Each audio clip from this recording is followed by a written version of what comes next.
Alright. It is...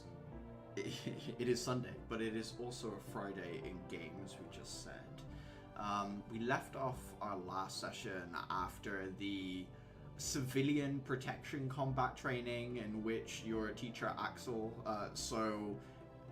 wonderfully played a civilian impressed with the heroics of Atira and the gang. And you are heading through the school, heading through the academy grounds towards a place that some of you have gone to quite a few times. Dayfra having checked in here for various supplements and shell energy boosters and things like that. Heading to the nursing office where one Liliana Fjordis has been recovering. You guys rescued her during a raid on a warehouse against a criminal group known as the Glowmide. And you were shocked to discover Liliana Fjordis and Caliban to recognize the Fjordis family major domo being there as well, seemingly sort of, if not in charge of the situation, definitely one of the higher ups in the warehouse sort of group that you assaulted. Did some crazy stuff like summoning devils and had a mecha arm and tanked some pretty hard hits from the group as well. As you make your way into the nursing office, you can see a section of the infirmary has been like partitioned off. There are these almost like dressing I can't remember what they're called. They're like I think they're literally called like modesty protectors, but that's not what they're really being used for here. They're like prefabricated walls that have been pulled out. I think sometimes you see them in gyms, right? They're on like wheels and you pull them out to section a section of a space off. So 1/3 of the space has literally just been sort of sealed away. There's no door, but there is a piece of fabric that hangs over it. You can see the nursing staff look up, and Axel seems to look at them, and they recognize that he should be here with you guys. He walks forward and pulls the curtain aside and allows the group to filter in. Who wants to go first?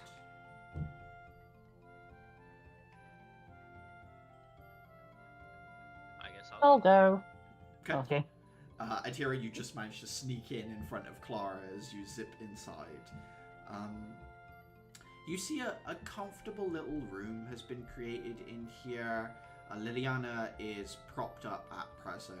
Her longer white hair has been cropped down a little bit. It's been sort of trimmed a slight amount.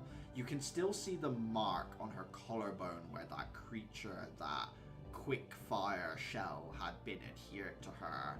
It almost looks like a really old scar already, you know, like that sort of scar tissue that it's almost shiny but reddish as well. It looks like a thinner skin sort of grown in shape over that. She looks healthy enough.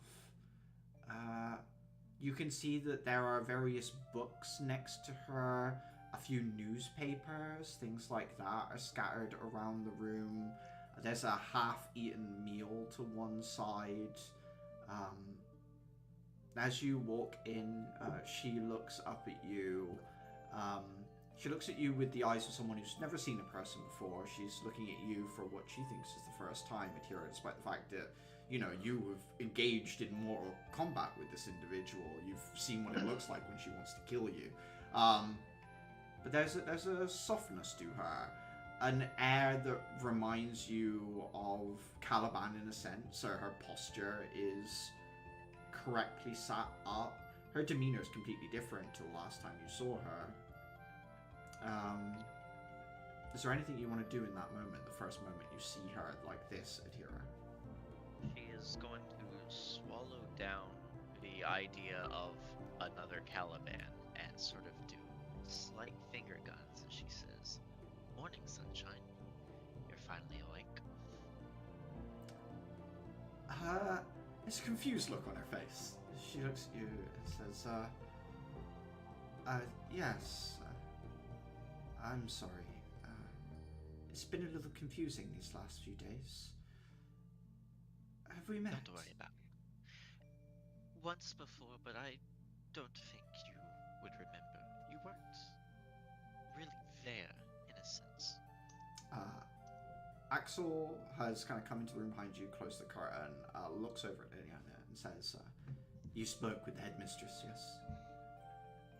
She nods. "This is the class. My name's Axel. We're the ones who rescued you from the warehouse." Her brow furrows. She nods. She looks around the group and says, "I understand one of you took a thing off of me." Clara's gonna raise her hand. That would be me, miss. Well, thank you. Well, whatever it was, I'm told it was taking my life from me. Rather viciously, I might add. I'm sorry about the scar. I'm not exactly a practiced surgeon. No, it's nothing. Plenty of ways to cover it, and ultimately I'd rather a scar than, well, anything that could have done to me. I guess come in and sit down. There aren't too many spaces. You see there's a chair next to her bed. There's like a spot you could lean against the wall by the window, and some other places around you can sort of filter and sit on if you want. Axel himself kind of stands at the foot of the bed using his big hexagonal staff as sort of a lean-to more than anything. Dafer would, given his larger stature, would sit down somewhere to be less intimidating. If he can actually seem intimidating. I think maybe if someone doesn't know Dafer well, it might be at first glance somewhat intimidating. Might be missing the cuddle bear energy and want the dangerous bear energy.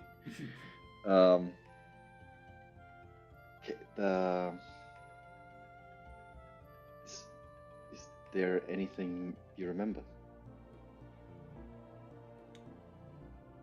I remember certain flashes of things. I mean, the first thing I really remember is, well, I'm told I went missing. I think I remember how. I remember the day. I was visiting Lady Ayard in Trismere. She mentioned that she had a ship. I was under the impression that no boat could sail the waters, but she reassured me it was only larger vessels that were at risk. I accepted. My family has always been closely tied with waters. Our history sort of lies in them, but I myself had never been on a boat. I was quite excited.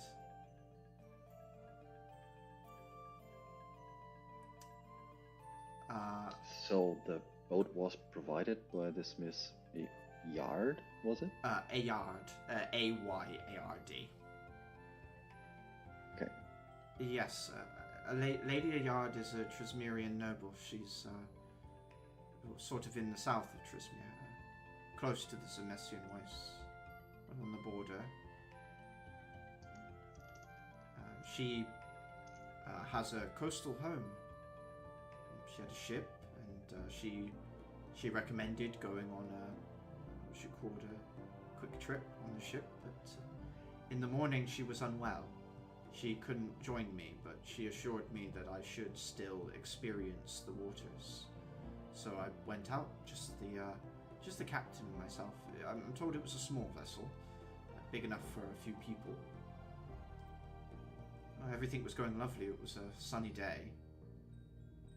And then I saw something on the horizon. It was a big sort of black shape.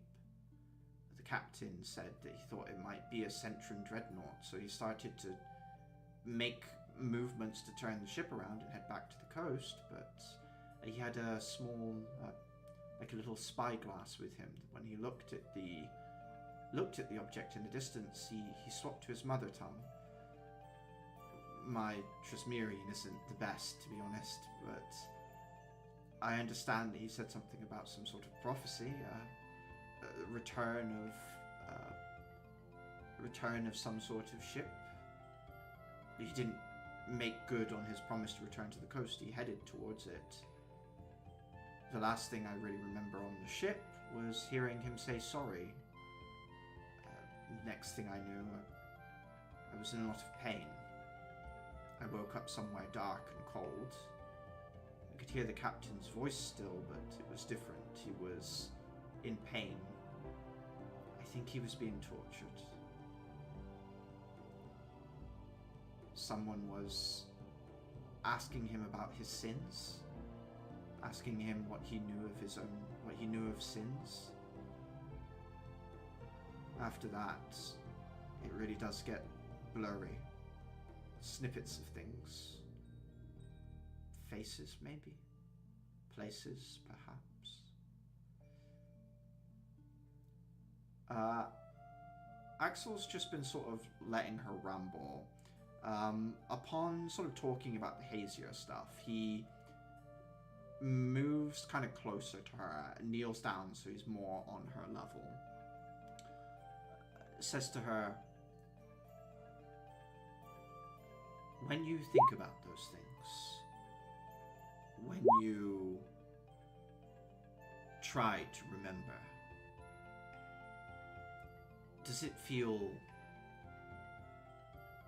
like trying to force yourself to put your hand on something warm? Like if, I don't know, a best example I can think of, like your instincts are screaming to stay away from the memories, that it might hurt you. She thinks for a moment. Sometimes it's just genuinely hard to remember, and then sometimes it's more like I don't want to, or that some part of me is afraid to. Axel nods, just says, the group, the dreadnought being a Centran dreadnought is a ship. Yeah, that's what she thought it might be. Basically a big metal ship used by the Centran Empire. It's Davy Jones! Charles Dance, no. Part of the ship, part of the crew. Axel looks at her and says, try and avoid remembering those ones. The group we rescued you from, they use a sort of strange magic, a contract. Even if you aren't aware when you sign it, if you disclose certain information, it can cause to pain, suffering, worse, depending. Just try and feel for what it's safe to remember, what you're not afraid to tell us. If that makes sense. She nods. But that seems to set her a little on edge. You can see that now what was sort of more like a free-flowing thoughts from her mind have sort of like halted as she checks through everything she maybe remembers. You can see her start to sift through things a little bit more carefully. As she does so, though, she stops, looks up at Axel and says, why haven't my parents come to visit me yet? Why haven't I seen them? I've been awake for about a day now. Your headmistress, she said that you wanted to keep an eye on me to make sure that I'm well, but I feel fine. A little nauseous, perhaps. Homesick. Confused, but seeing my family would help.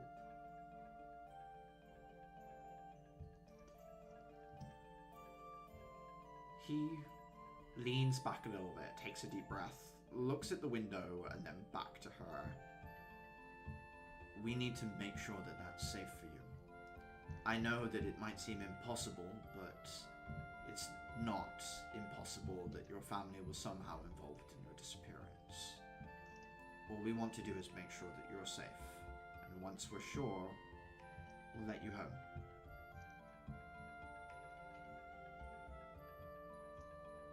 Do you think we could let her stay under the cover of a student? Take a few courses? But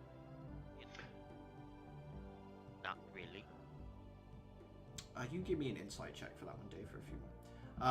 Axel thinks for a moment and says, I'm not sure about taking courses, but if she's well enough, I'm happy for her to stay in one of the dorms. If you are wanting somewhere out of this room, perhaps, I understand. There is a lot going on, and if you need time to think, you can have it. Adhira mutters under her breath, the gardening club could always use more students.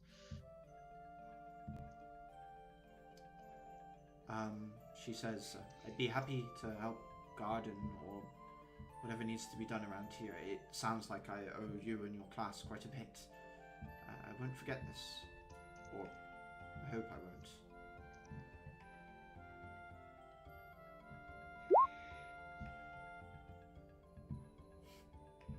won't. Well, if you need somewhere to stay outside of this room, I believe there's still spare space in our dorms. It's probably best not to put her with people who don't know what's going on, right? It would be best if we keep this all under wraps until it's all over, yes. Best if she stays with you all. I want at least one of you with her at all times, okay? Are we going to need like a cover story? He looks at Liliana and looks back at the group and just says, just say that she was a prospective student, or perhaps she's looking for enrolling and you're showing her around for enrolling next year, maybe. That's fine. Sometimes we have people come visit to see the campus. Mm-hmm.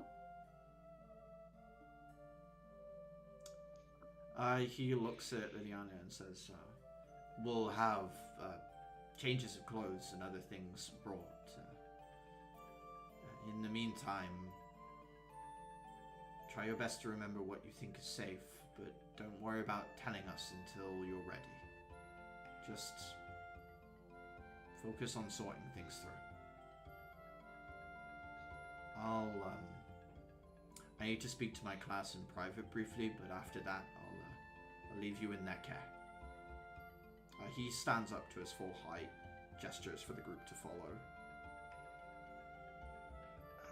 Before Daver makes his way out, he'll lean over essentially and just say,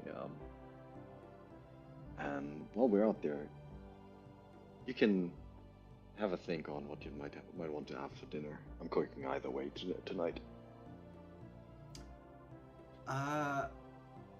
Her smile sort of perks up at that as she thinks through perhaps what she might want to eat, feeling like maybe she hasn't eaten too well in a long time, like a vague notion in her mind. I'm happy to try out exotic stuff as well, but do mind it might not be perfect if it's something more out there.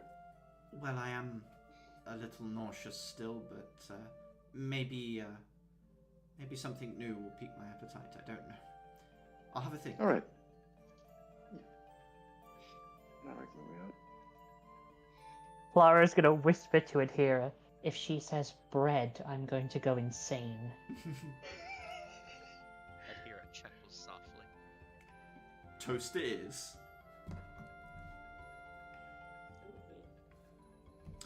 Once you guys have filtered outside, Axel walks a short distance away from the curtain, turns to the group, says, most of what she says lines up with what I found in official reports about her disappearance.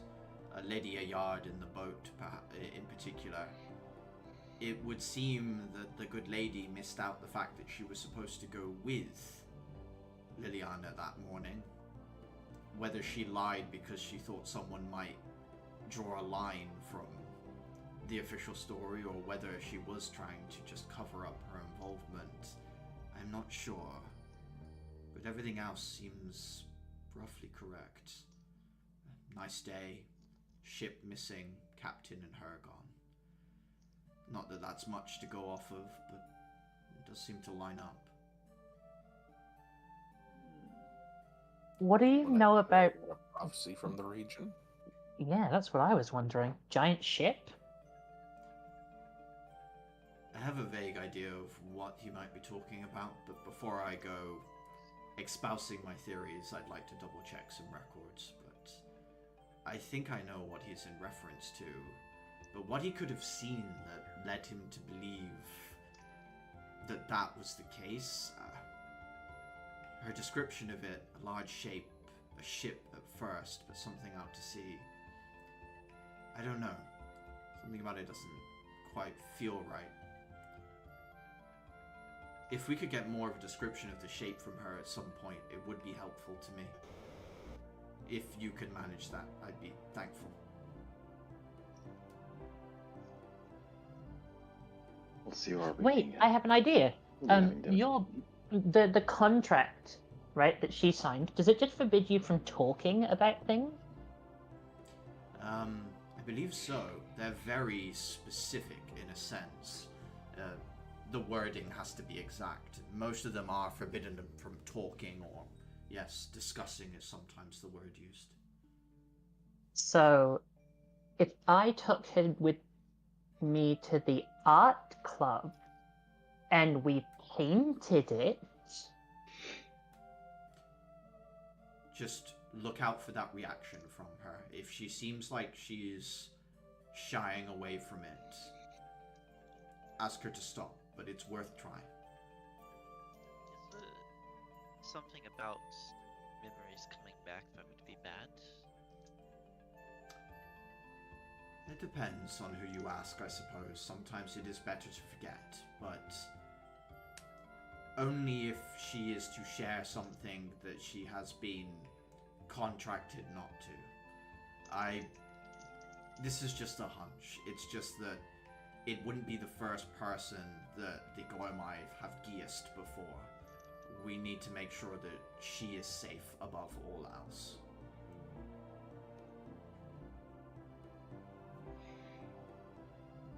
Right. It could very well be that the Glomite knew who they had in their possession, so to speak.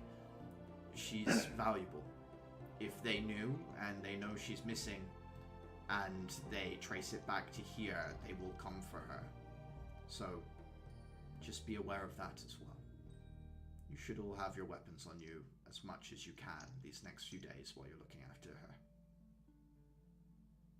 I don't think they'll be stupid enough to attack an Empress Night School, but who knows? Might try to sneak in. Sneak in they might.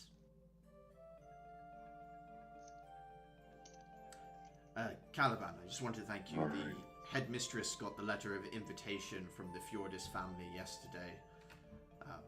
We have been invited, myself and the class, to meet with them. I'll have to buy your Major Domo a drink or something in the future. Sounds like his letter did the trick. Just give like a curt nod. Of course. When we're there, I have been given some business to discuss by the headmistress with the Fjordis family. Caliban, I'd like your support for that. Otherwise, we're to act as the good guest. Try and make a best impression. In the meantime, if you feel so inclined to safely snoop around, I would appreciate that too. Put your penchant for being nosy to good work. Of course. Once we're sure as much as possible that they aren't involved in all of this, I'll deliver the news about their daughter together. Let's keep an eye on their reactions. We take this one step at a time. But hopefully this weekend we can reunite a family. I would very much like that to be the case. Caliban, I know this puts you in a difficult position. Your families are close, but I understand this investigation is as much to clear their name as anything else. If we can show that we're confident that they weren't involved, then other people aren't going to go snooping around their things. We'll keep this discreet for them. Of course. leave Liliana in your care. I have other things to be checking. A good work in combat practice today. You're all taking this well in your stride, especially for how late in the year you had to start. Alright. He sighs, and starts to turn and head out of the hospital sort of wing.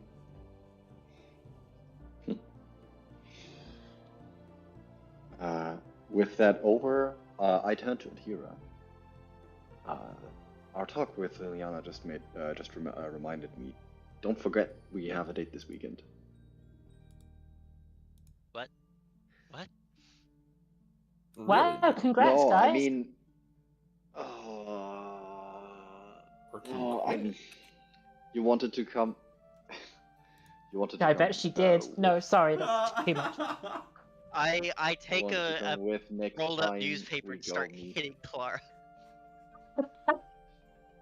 Out of nowhere, just materializes. And there's plenty around. Yeah. You wanted to come with next time. I go and bring some food to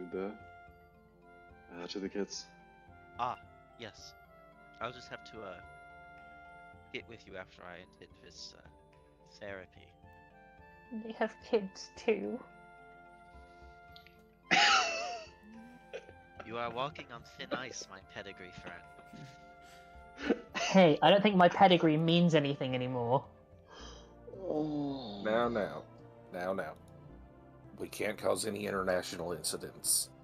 Yet. Yeah, that's true, Yeah. actually. I'm under protection of the city, so cry it, and I'll have you... something. Wow, you're starting to sound like Caliban. You two get along. Aren't you Oh. also? Oh, that was an insult. Ooh. Caliban's right here. He just stood. I just look at it, Adhira. Hi. One of the nearby nurses puts a shush symbol up, as there's a few people resting in here. And he just upturns his nose at her, and he's just in a harsh whisper. At least I'll be able to say something beyond something. Some people have no respect for dinner theatre.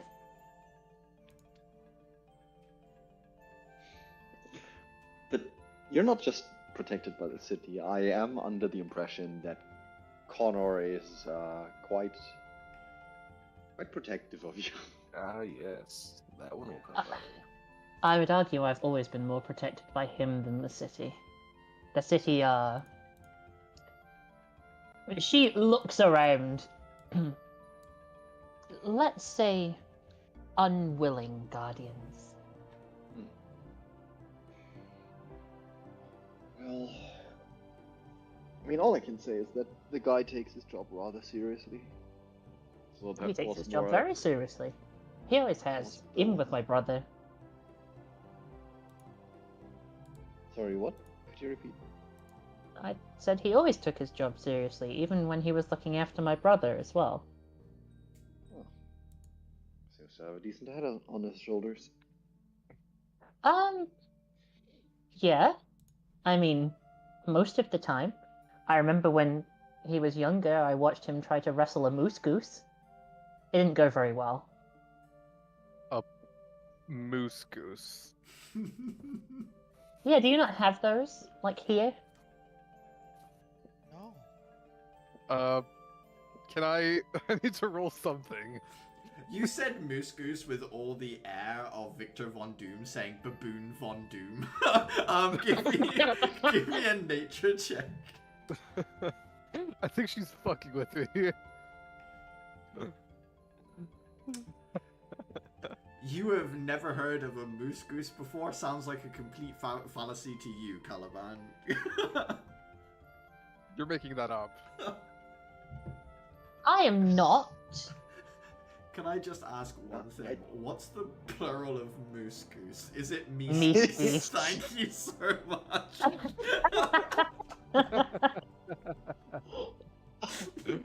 That is not Well, that- real.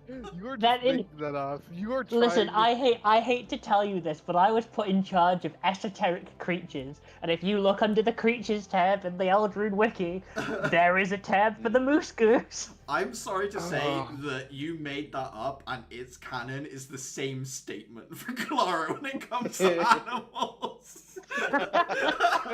Oh, that's fantastic. Wow. Yeah, you missed when I said that Clara has been given too much power.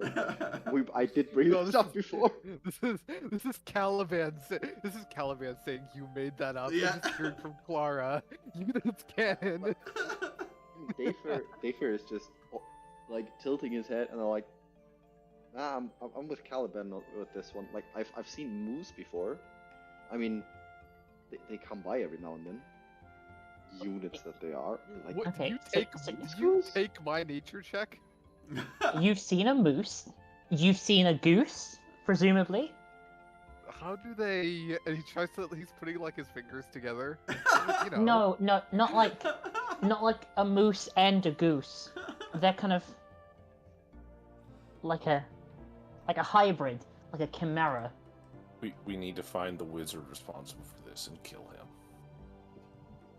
No one knows who's responsible for them, but they hatch I li- their own eggs. They're now self-reproducing. Just Caliban just has like the imagery of like if the geese here are like Canadian geese, and the moose here are just like Canadian normal moose. moose. Like, the fuck kind of devilish spawn is that? All the size, all the aggression. I'm sort of imagining just a forest filled with these flightless moose geese. Or maybe they can fly, that's more terrifying now I think about it. I have questions about their neck, It's strong. because that's a lot of I mean, head and antler. I'm pretty sure, like, goose necks are strong enough, like, when they pull can break an arm anyway, right? I'm pretty sure that this is just...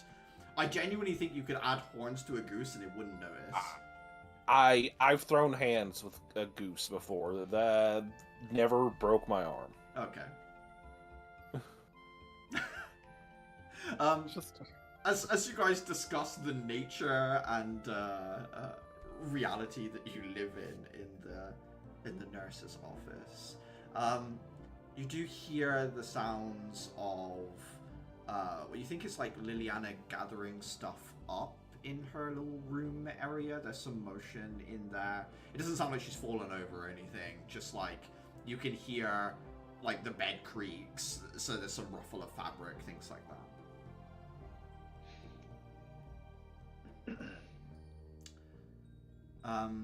After a few moments, the curtain is sort of like slowly pulled aside.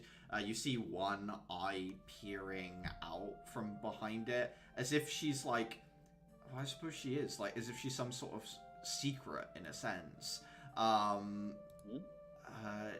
One sort of dark eye, white silvery hair visible covering most of her face. Contrary to how you met her, she was wearing like a shirt and like a trench coat type of thing. She's in more of a like floral dress, quite long. It goes out at the sides, very graceful, and yeah, she just is completely different to the person that you remember from the warehouse, in a sense that the expression and everything is completely altered. She just says, it's safe to come out, right? I Sure. think so. As long as you're with us, you're good. Okay. She steps out. She gives some smiles to some of the nurses she recognizes, thanks, and gives small courtesies to each as she's walking past. Rejoins the group and just says, would you show me around? It's been a while since I've been outside. Sure. First things first, how about we first go to the legendary site where Caliban and I first fought? I want Shall my go down way. in history. Is that That was a legendary? draw, and you know it. Do you? Are you- Absolutely legendary. Do Empress Knights fight among themselves a lot? To get We better, do. yes. I know there are the Colosseum matches, or whatever, the wheel, as they call it. Is it still called the wheel? It is. Yes. Mm. Mostly Well, training and exhibition purposes. You went there, didn't you? Huh? Uther, What? you went there, didn't you? The wheel? Oh no, couldn't get in. I hung around one of the plazas and watched it on the screen. Oh. I only really went once with my father, I think. I was quite young. I remember it being very busy, very noisy, loud.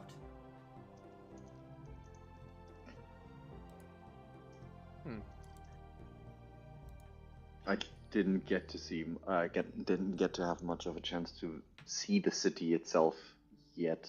Well, I've been to a few establishments here and there. Well, mostly sampling food. Not much beyond that.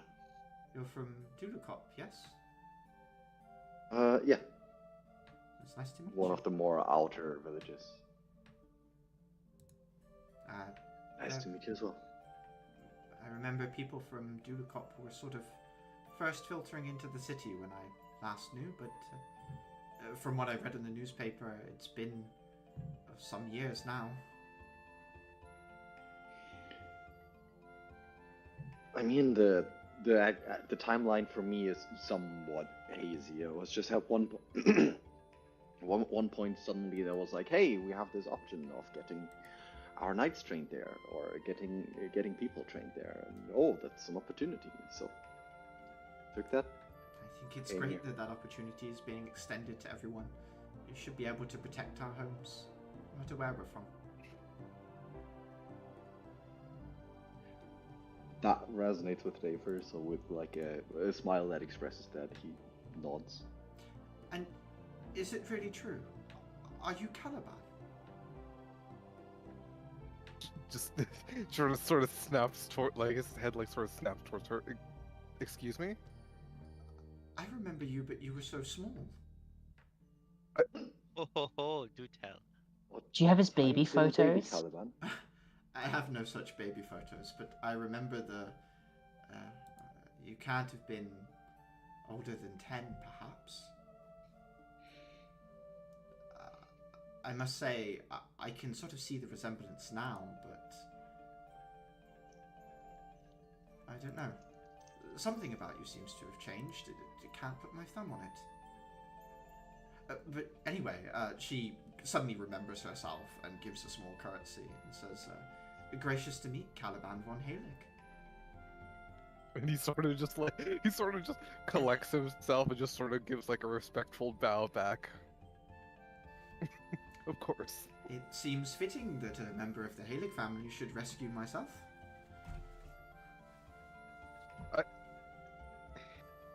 He just sort of, with all due respect, it was. Hold on, out of character. Who's the ones like more involved with saving her? It's Clara, really, I think, did the medicine check to... Yeah. He just sort of like thinks back, trying to collect himself, like lip pursed. With all due respect, it was. And like he's struggling just to say it. Clara, that had placed more emphasis, risking her life to save yours. Well, thanked you once for the removal of that parasite, but I suppose I should be thanking you again. If Caliban says so, then I owe you a lot of debt. I'm grateful that Caliban said so, then.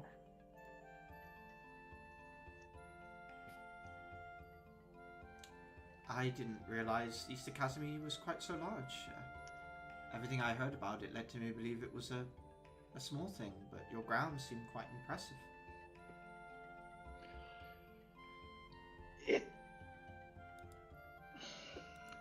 You need a lot. I'm sorry, I There's a think lot what of my activity friend to is make up for. trying to say is that it perhaps didn't always have the best reputation, but lots of things have changed recently. It appears that people's opinions have not caught up with reality quite yet. It's odd that you should say so much has changed, and in some sense I feel like I've missed out, but in other senses I'm sort of excited to see what's happened. Is that odd? No, I don't think so. I mean, it's just like going away from anything. When you go back to something that you knew after being away from it for a while, it's natural to be interested in what's changed. Every so often she needs to stop walking for a second to sort of undizzy herself, take a few breaths. It doesn't slow you down too much, but she does seem to like occasionally just need a moment, especially when there's a lot of people in an area. That seems to tire her quicker, you notice, but otherwise she seems to be taking in the sights with a lot of sort of just curiosity, drawing some curiosity in itself as well. Lots of people sort of looking over at the girl that no one recognizes. She's a little bit older than the average age of students here. She's got that sort of like noble, beautiful sort of air to her, which does draw a lot of attention as well. But mostly she seems to ignore that. Like that's like the norm for her life, and it sort of just seems to wash over her, that sort of tension. It just seems to be the amount of people sort of correlates to how quickly she gets out of breath, you notice. I think at some point I would just suggest, like I would just suggest if we shall more retire towards our dorm areas, and ask her if she had anything specific in mind, so I can prepare ingredients essentially for dinner. It's I think I'd like something simple. Maybe like maybe just a nice stew or something like that. Something comforting. Stew I can do. Alright. In that case, I think I'll be off to the place where you get food items, whose name to the quartermaster. Oh, I'll be back a bit later. Actually, could I come with you? I'd like to look around. If you're still up for it, sure. I always enjoy a shop from every now and then. Well, it's less a shop and more like a very large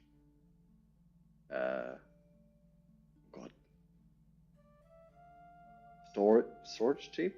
What do you call storage? Stuff where you store food. I know the German words, but like not the a English ones.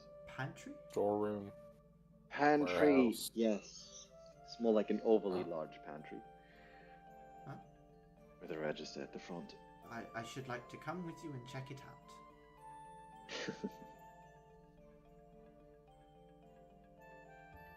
Alright. In that case, I'd make my way to The student store, basically, yeah. Yeah, to the quartermaster. I also got some. No, actually, I have spices.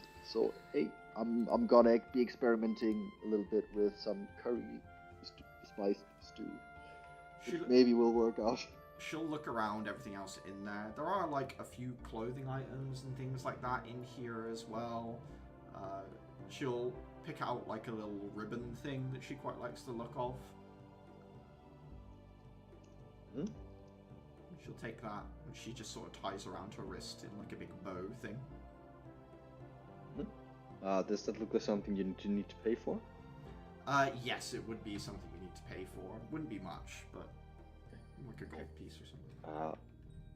Remind me to also present that at the register. Oh, I just point out to her. oh, surely I have. Oh, no, I don't. Well, It's fine. Thank you. I normally wear a lot of bracelets. It was quite odd. Reaching down, I like to play with them, but didn't have any, so this helps.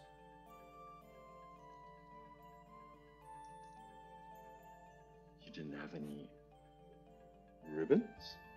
I didn't have any bracelets, no ribbons. When I woke up, I was sort of in a gown, I suppose.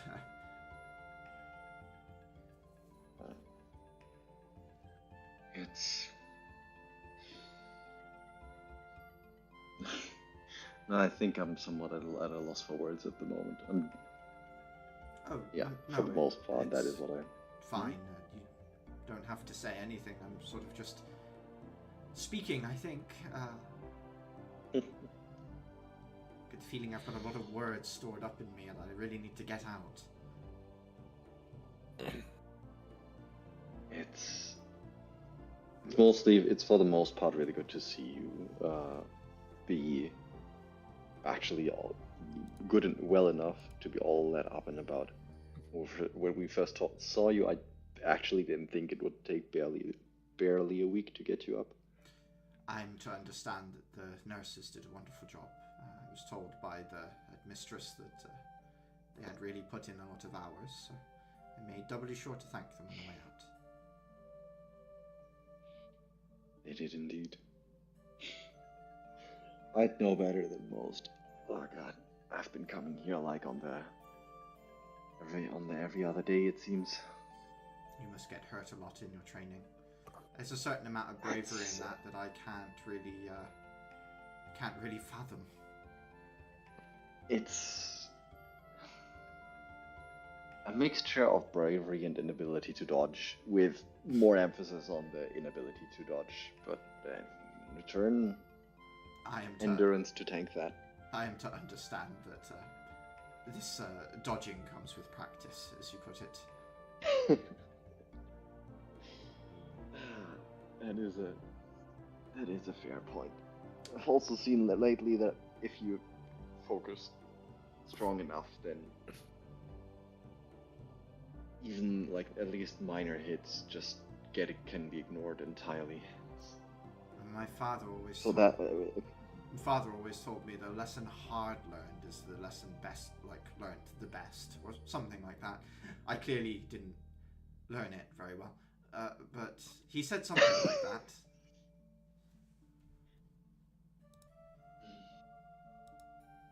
Yes, that. Well, that makes sense to me. Quite a fair few things that I've picked up over the years just came to me because I just noticed them at one point and then they just stuck with me. But the stuff that I had to work for was the stuff that tends to be more worthwhile. I don't know if everyone feels that way.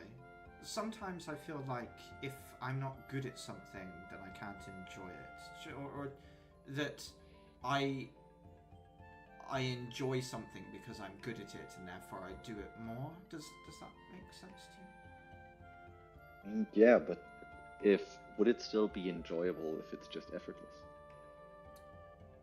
I don't know. Is there joy in being able to recite a couple animal names if you just look at a book and then you just have them and it's just stuck in your mind? I guess maybe it depends on the animal. If it was something exciting like a goose moose, maybe. You're the second person to bring that animal up today. I still don't believe it. She shrugs. I think they're more common up north. They appear to be, because what Clara described seems more like an absolute fever dream of a vision of an animal. I mean, and less like a real thing. You say that, but Dudukop is quite famously home to dragons. I mean, yes, but dragons. I don't know. I guess dragons just make sense as opposed to. Nah, I still can't actually envision whatever she described. They're I quite have funny like looking. a goose. Yeah, I have like just a goose with antlers in my head, but that makes no sense. I think that's pretty. Would it be as large as a goose? Mm, hybrids are usually bigger. I have to admit, I've never A seen one. goose? A goose larger than a moose, with antlers. Next thing you tell me, they fucking breathe fire. Apologies for the expletive.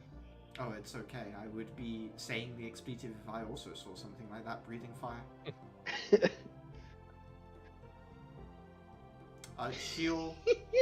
She'll help you carry some of the lighter objects if you'll let her. I would not. Of course. She is supposed to recover, and she is already exhausted. She just crosses her arms in front of herself and walks alongside you. Heading back to the dorms, she looks around and says, "Oh, I like this. I like I don't know, the feeling that everyone must eat here every night together, right? Like a family, I suppose." I mean, not always, and it's less family and more cohabitation is the vibe I've been getting. It's But not something I've really ever experienced. I've obviously eaten with my parents and guests and things like that, but I've never really, I mean, in terms of learning, it was always more of a myself and a tutor thing. I've never really had co-eds. Peers is the word I was looking for.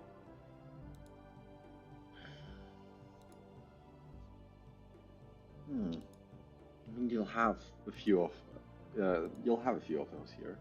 Well, not. I mean, they'll all be younger than their 20s, but That's fine. I think experience is what ages you, and I get the feeling that people who go into this line of work probably have a lot of experiences. yeah, that's fair. I have certainly met some older individuals that seemed more like a child to me. Oh, experience. Oh no, I forgot something. Oh, Well, I guess tomorrow is not gonna cook until tomorrow, so we should be good. she blinks a few times. Apologies, that might not make much sense. One of our co-eds, sorry, not tomorrow, Verity. One of the folks here, one of the second years. Actually, I like look around if Verity is like around the corner. or No, something. no, you're good. Is I'd say if you can avoid eating her food, do it. I fear for your health if you eat it. Oh, I couldn't do that. That would be most rude to turn it down. I guess I'll just have to suffer and smile. I put a hand on her shoulder. You've already survived one major catastrophe. You don't need to like challenge fate. I'm sure it's not nearly as bad as you say. She gives you a smile. Last time, I asked for salt, and she gave me a bunch of sugar, and increased the dose too much, so we ended up with candied steak. Her brow furrows, and then a very practiced smile. She just says, "Well, I do like my sweets." You have a uniquely sunny disposition. I try. Oh. I'm trying with all that's going She looks around the space and just says, where am I to rest? One of the sofas, perhaps? I believe it might be best if you room with one of us just to be on the safe side. But I I believe. thought. Hmm? Sorry, I thought there was at one point in time a spare room, or am I just hallucinating? I think you may be hallucinating. Okay. There is a room that now has a drum kit in it. I mean, my room used to be the empty room. I know that because the first night I slept here, the drum kit was in there. But in general, She just says, "Oh, I don't mind having to share." well, I think we'll need to discuss that one in the team. Very well. Which, on that note, if I'm gonna be the one cooking anyway, I'm just gonna knock on. Actually, I'm just gonna flip a coin twice and see who to simulate essentially a 1d4, and to see which of my party members gets to help me cook. I'm gonna go in the order of people in the roll 20 list from left to right. Roach 1, Luther is 4. Hira. I knock on Hira's door,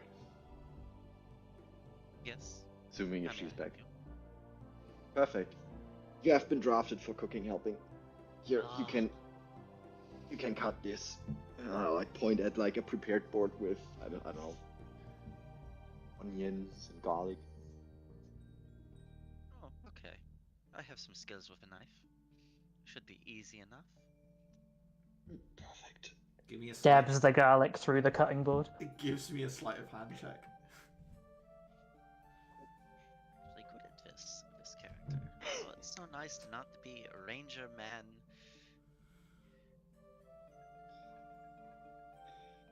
This bleeding. The entire quality of the meal rests Wait. upon you. Oh, Oh. no! You do a fine job, Atira, but you've never dealt with this onion thing before.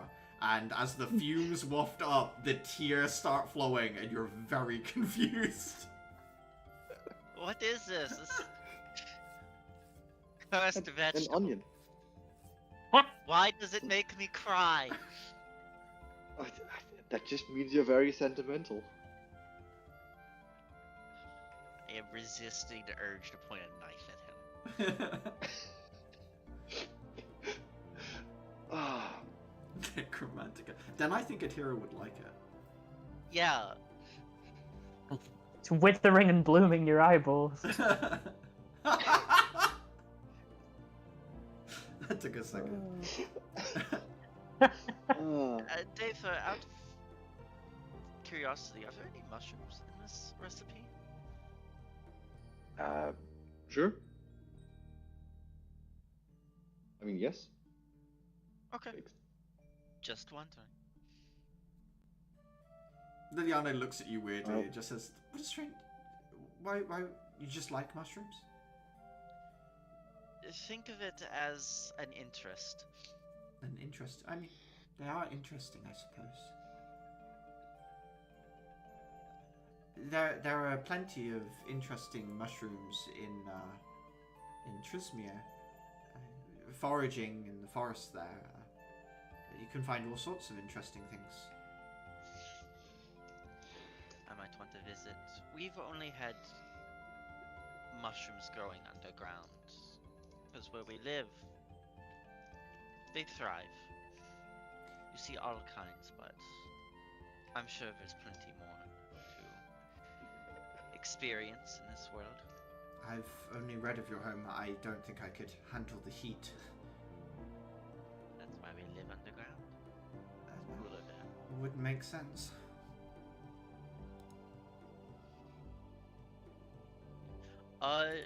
As she's cooking, she kind of leans over closer to Dather. Do we have an explanation or a cover-up story for who she is, if the others in our dorm ask?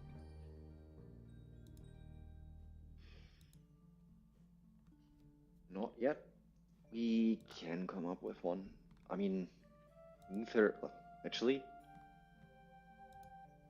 Hayford tilts his head, thinks for a second. I mean, other than Caliban, nobody is from here.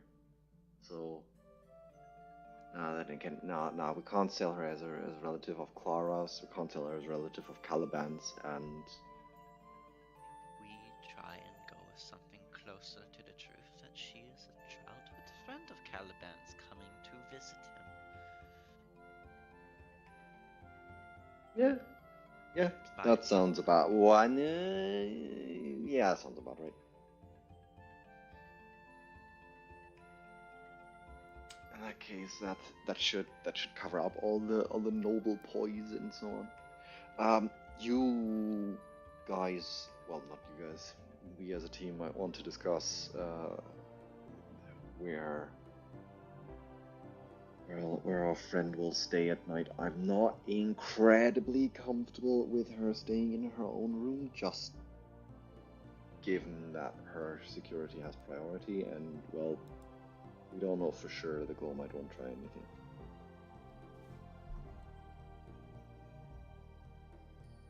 They didn't seem like the brightest type, particularly the minions. They could also be, depending on how important she is to them, they could be desperate. And desperation makes people do very dangerous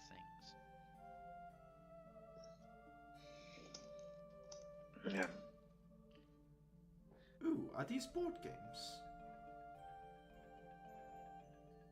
Oh no! Yes, These they are are. Do you board like games. chess by any chance? I'm really more of a checkers girl. I assume those are somewhat the same rules. Clara! Absolutely not. No, okay. Clara comes stomping round the corner. I was in the middle of a paragraph. What do you need, Atira? Our friend has discovered the board games. How about you keep her entertained and start some nice conversation? She looks around the corner. Sorry, I must be missing something. Why is she playing with the rook like they're dolls? Hello, Mr. That's Horsey. not a very nice thing to say. Indulge her. Clara squints. Sorry, Liliana, did you want to be indulged in chess? Chess, maybe not, but you do seem to have snakes and ladders. I will play a round of snakes and ladders with you. She turns back to Atira. Stop trying to lie to me.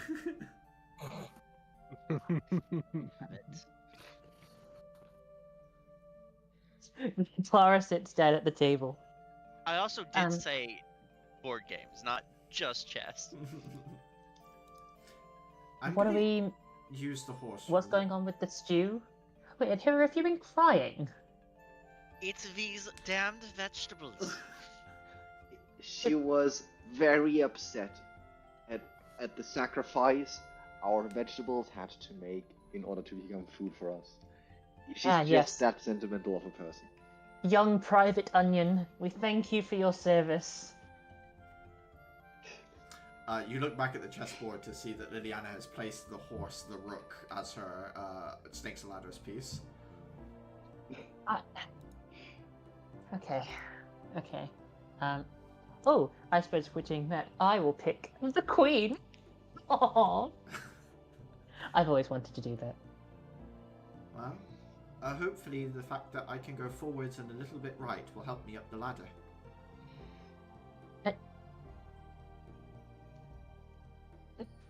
She's And innovative. Clara like short circuits and just starts blinking rapidly.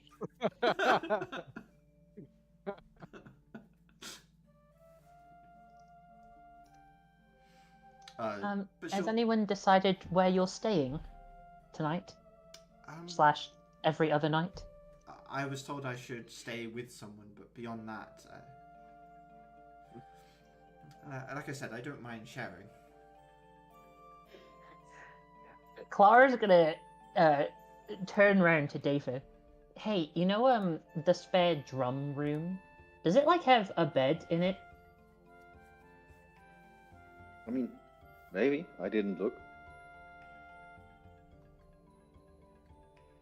Because she's welcome to share with me. If we can find some sheets, I'll make myself a hammock. I mean, this stuff is just stewing at the moment. Give me a second. So, do we have like an extra, Give me like an in that investigation extra room? check. Is there actually stuff? Yeah. An investigation check. Yeah. Aha.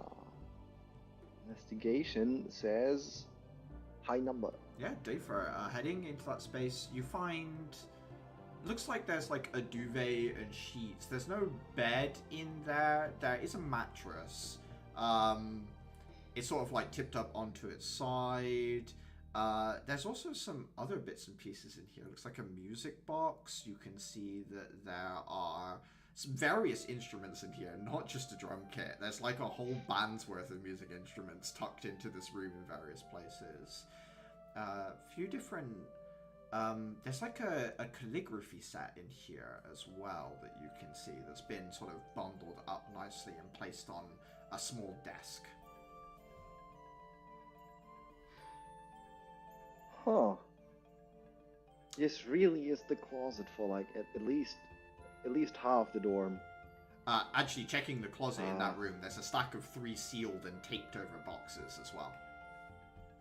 Beer. I am curious and tanky enough to survive anything that might have been planted in there. So, I mean, I assume I pretty much found everything immediately. So Yeah. I'm happy to take the time to just look into the boxes real quick.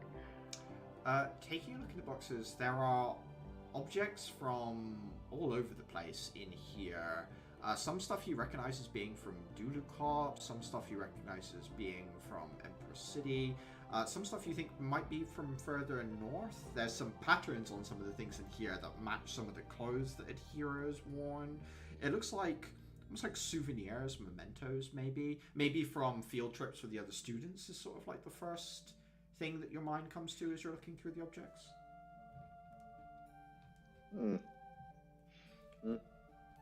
Anything that sticks out as actually useful, or there are some just tools in here.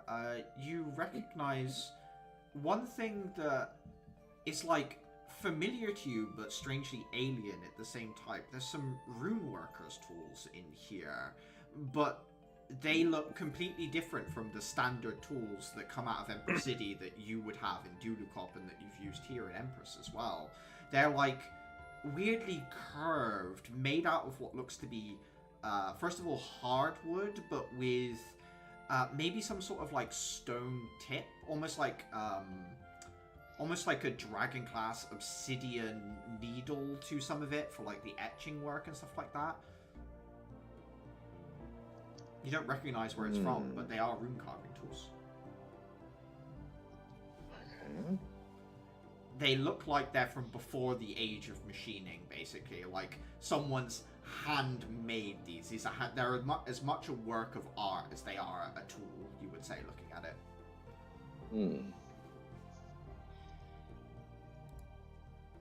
I make a mental note to ask of like whose stuff this supposedly is, and to maybe nab myself those tools if it turns out to be a nobody cares, nobody officially owns this stuff anymore type of thing. As you're walking out with your like the duvet and other bits and pieces that are useful to you, the door opens up. Seth walks in with a big wrapped tube, like you know those tubes you get posters in, like one of those big long tubes like that. It's like that, but like wrapped in brown paper. Noctis is with him. They're having a conversation. Tamara is a little bit further back talking to Verity and Luis, but the 5 of them sort of come in the space together. It's Noctis that notices first a new face. It stops the conversation to introduce himself. At which point Liliana stands and sort of like automatically begins to curtsy and introduce herself as Liliana. I don't know if anyone wants to say anything.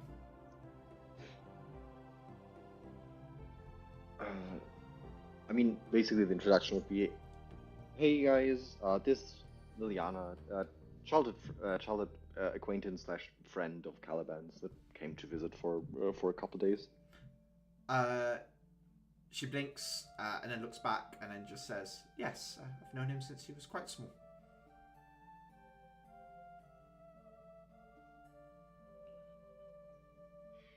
He's a quiet child, I would say.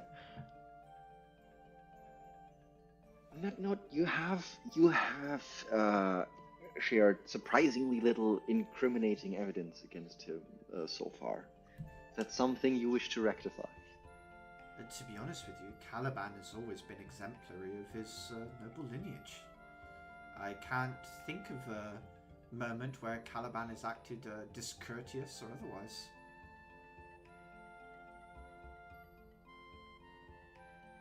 Really? I mean, guy's been a child as much as anyone. I struggle to believe he hasn't been. I remember his Caliban this entire time. questions when he was young. He asked me about the duties of a noble. I remember him asking me what my family's mission was, and all sorts of questions that were, I don't know, a little beyond his time, I guess. I don't think he's ever asked me what my favorite color is, perhaps. Oh, he's a weird kid. No. He's good, alright. A serious child. So he was strange. Yeah, I think he's a good guy at heart. He I don't know. Like there's a whole lot of learned stiffness about him. That maybe he can get through with time. If you prove yourself deserving, I'm sure he'll open up to you.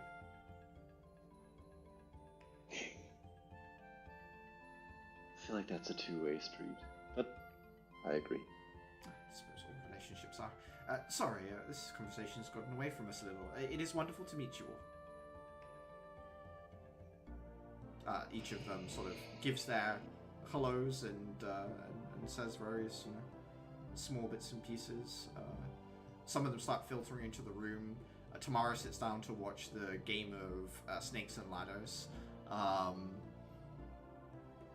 Noctis and Seth unfurl this big not canvas, but more like a big sheet of painted paper that is what looks to be an image that he's bought from somewhere. It looks closer to a photograph than a painting that's been blown up to huge size.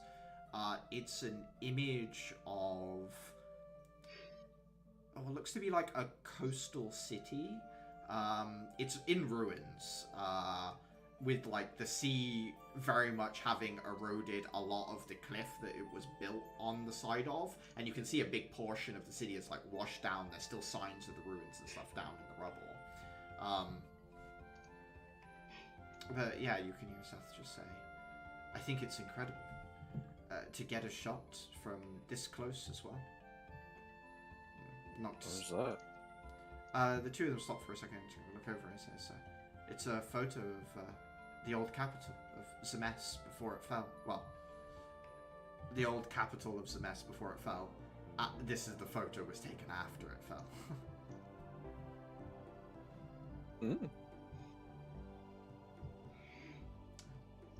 The photographer apparently braved an expedition alone. Didn't tell anyone they were going.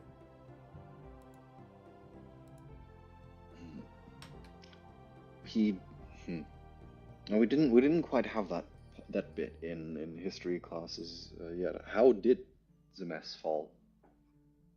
Well, as far as we know, it was the wastes that did it. its ever-expanding presence slowly wore the Empire down until Empress was left. I know there was some wars and other pieces with other nations as well, but as far as I can tell, that was in hand, as it were. I mean, this looks more like... You said directly after the mess fell. I mean, there must have been some kind of culminating event that, like, it finally got people of the mess to leave the city. Or was it just a gradual thing? The two of them think for a moment. There are a few examples of events that were calamitous for the city, but it would be hard to point a finger at any one of them. The wastes, by their very definition, are attrition, right? Endless swarms of monsters that come back. The mess fell because it could no longer keep up with the conflict. In the end, people ran. There was no one left to protect them. Not till the Marquee Fields and Empress.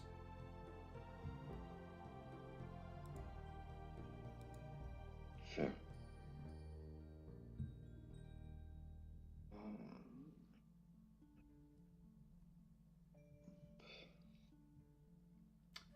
Seth will add, the photographer was actually at the Witch's Nook today. Signed it kind of flips the piece of paper over. Oh. Okay. I mean, how long has it been since the mess fell? If that guy is still alive. Oh, no, sorry. The picture is more recent. I meant that it's the capital before, like... I'm trying to explain this and I'm messing this up. It's a picture of the old capital before it fell. The picture was taken recently. Okay. Like, misunderstanding on my part. I was under the assumption this was after the one grand event that made it fall. It's Photograph. I was all under the good. impression. I think I was too excited to speak clearly.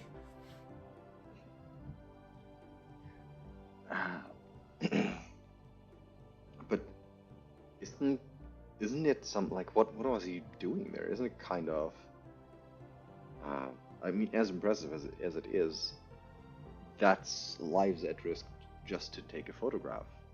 Was he there for other reasons? Seth shakes his head. Says, it's history. I suppose it's as important as you want it to be in some senses, and they risk themselves.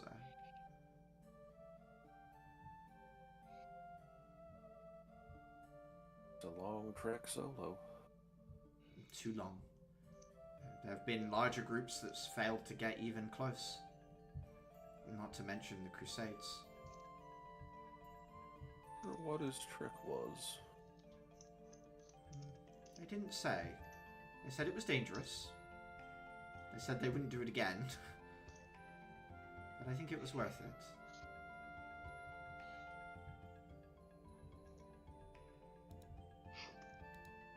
I'm not sure where to put it though. It's rather large. Might just roll it up and keep it in the spare room for now.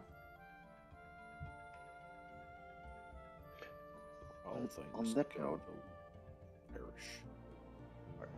are you guys familiar with, like, the 3 boxes in the closet, like, further back? In that room? Seth nods and says, yeah, there are a few things in there. Gifts and souvenirs, things like that. Whose is it? Like, there's a lot of just stuff in there. Some of it's Just a gathering place? Some of it's ours. Some of it belongs to old classmates who aren't here anymore, but yeah.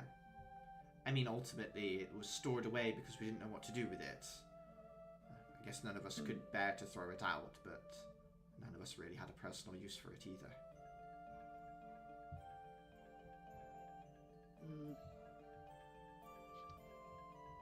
Question, Sam, out of curiosity, like, in terms of practical use, would the Runecarver's tools actually be usable for me, like, as normal tools, but just with extra flair, or are they actually more detrimental due to age, out of date, I brittle, think- blah blah. They would be counted as like masterwork tools. They'd be +1 tools. Okay. Ooh. Ooh. So they would actually be better than Yes. like my store-bought stuff. Yes. I mean, if you guys don't have any use for some of it, like very, very like obviously like I guess just, I mean, there are some room working tools in there that like just scream to be used. There's a couple of different reactions in the room. Some people glance over at Seth. Seth himself takes a moment to think and then says, I think she'd be happy knowing someone was using them. If you want them, go ahead, Dafa.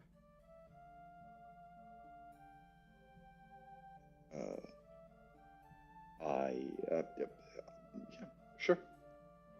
However, I noticed there's that apparently these aren't just any souvenir. Are they from someone special? They belong to a friend who's not here anymore, but like I said, I think she would rather they were being used than collecting dust in a closet somewhere, so please.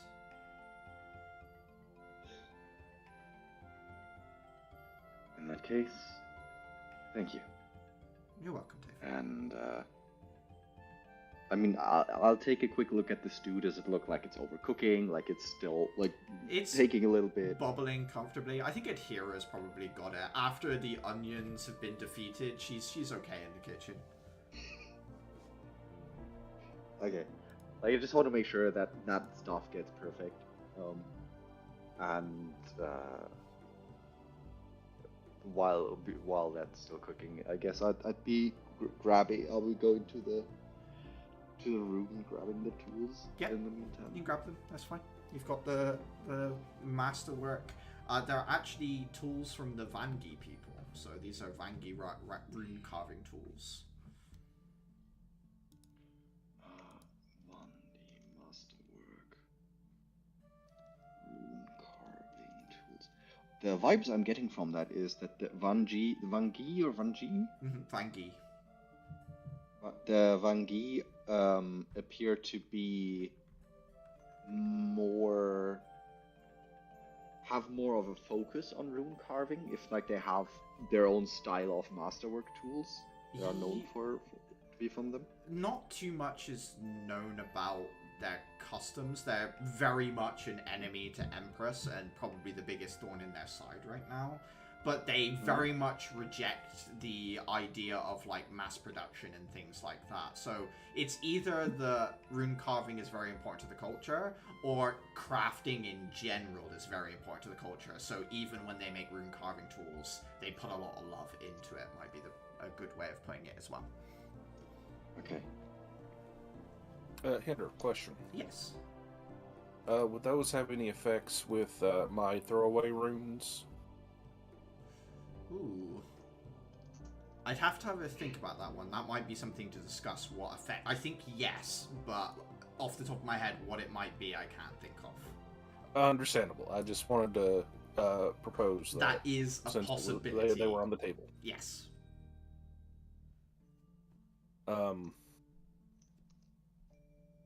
Yeah, okay. After a little bit, the stew's done. Do you want to roll to see who wins Snakes and Ladders? Because that's just how Snakes and Ladders works anyway. What do we roll? I think we roll a d20 and the highest one wins, because that's also how Snakes Sure. and Ladders works. 11. It's rolling the dice. She wins Snakes and Ladders. Yeah. Clara is probably still thrown off by her using a horse as a Snakes and Ladders piece. Left hand turns. See, I know the Queen's the best piece, Clara, but sometimes it's a race, and horses are faster than queens. My mistake. I need to study the rules of chess pieces and Snakes and Ladders. Snakes and ladders and horses and queens. Yes, the most popular game, of course, how could I forget? To be fair, it doesn't really roll off the tongue, does it? No.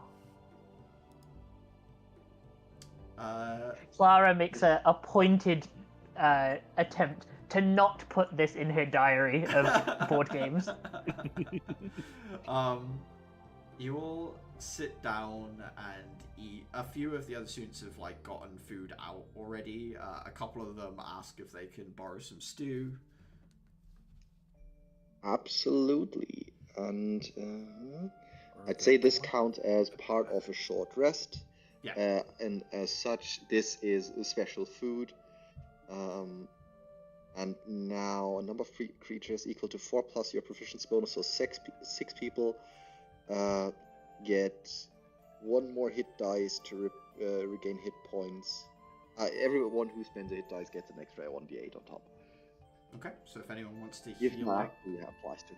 if anyone wants to heal up with hit dice, you can get an extra 1d8 on top right now. I need it. I actually don't. I guess, strictly speaking, it only applies to 6 people, but if we hash it out, I'm pretty sure we can distribute like 6 people among our party members, Liliana and whoever else. Liliana very much enjoys the meal, and I think the fact that it's extra nourishing per mouthful sits very well with her lower appetite right now, so she doesn't eat as much, but she still feels just as full, and she's very thankful for that, yes. Mm-hmm. I'm just gonna...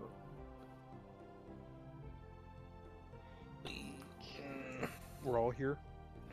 Yeah, we're all here. Alright, let me just... Oh, well, I don't need it. Do I roll? Do I not roll? That is the question.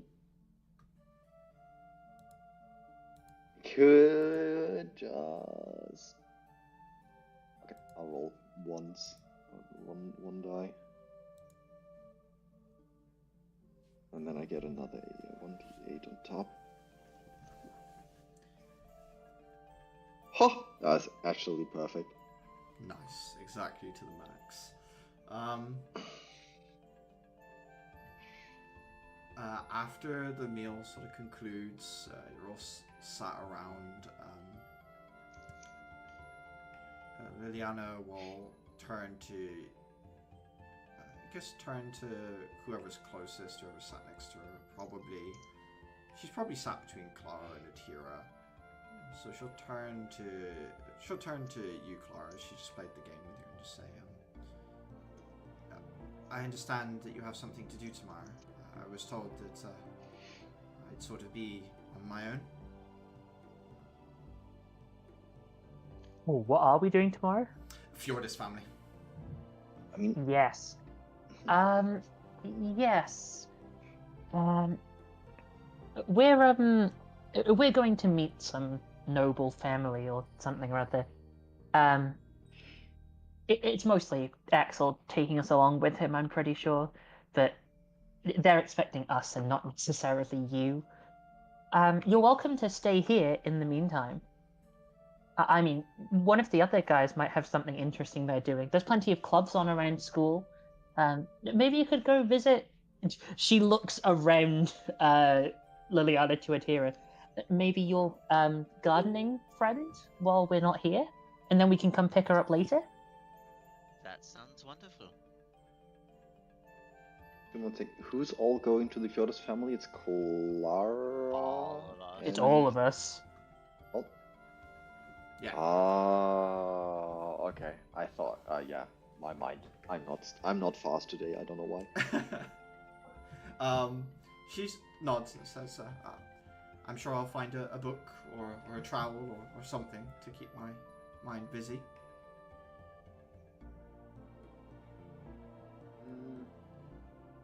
What do you typically read? I might have some. Maybe I have some stuff. If it's Books on nature. Books on. If you like the odd story, of course. If it's adventure. I think that's more your repertoire, Clara. Well, adventure stories? Adventure stories and nature stuff. You are the person that brought up Moose Goose the first time. Oh, you like them Wait. too? See, now do you guys believe me? No, I don't. That just means No. 2 people are potentially lying to me. Clara frowns. I find this quite funny. It's the two your people. argument does look better though. It's the 2 people from the land of dragons that don't believe in a moose goose. It See, feels that's strange what to you. I've been saying. I'm not saying that I don't believe in them. I'm just saying that your argument for them existing looks better with 2 witnesses than 1. Well, to be fair, I've never seen one. Oh, well. Ah, and there goes your entire argument. There is no entire. Read a book. Read a book. Oh my god! I'm trying. No, she's I mean, I have more than one.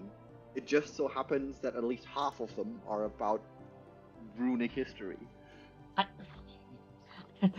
Clara, like, growls to herself.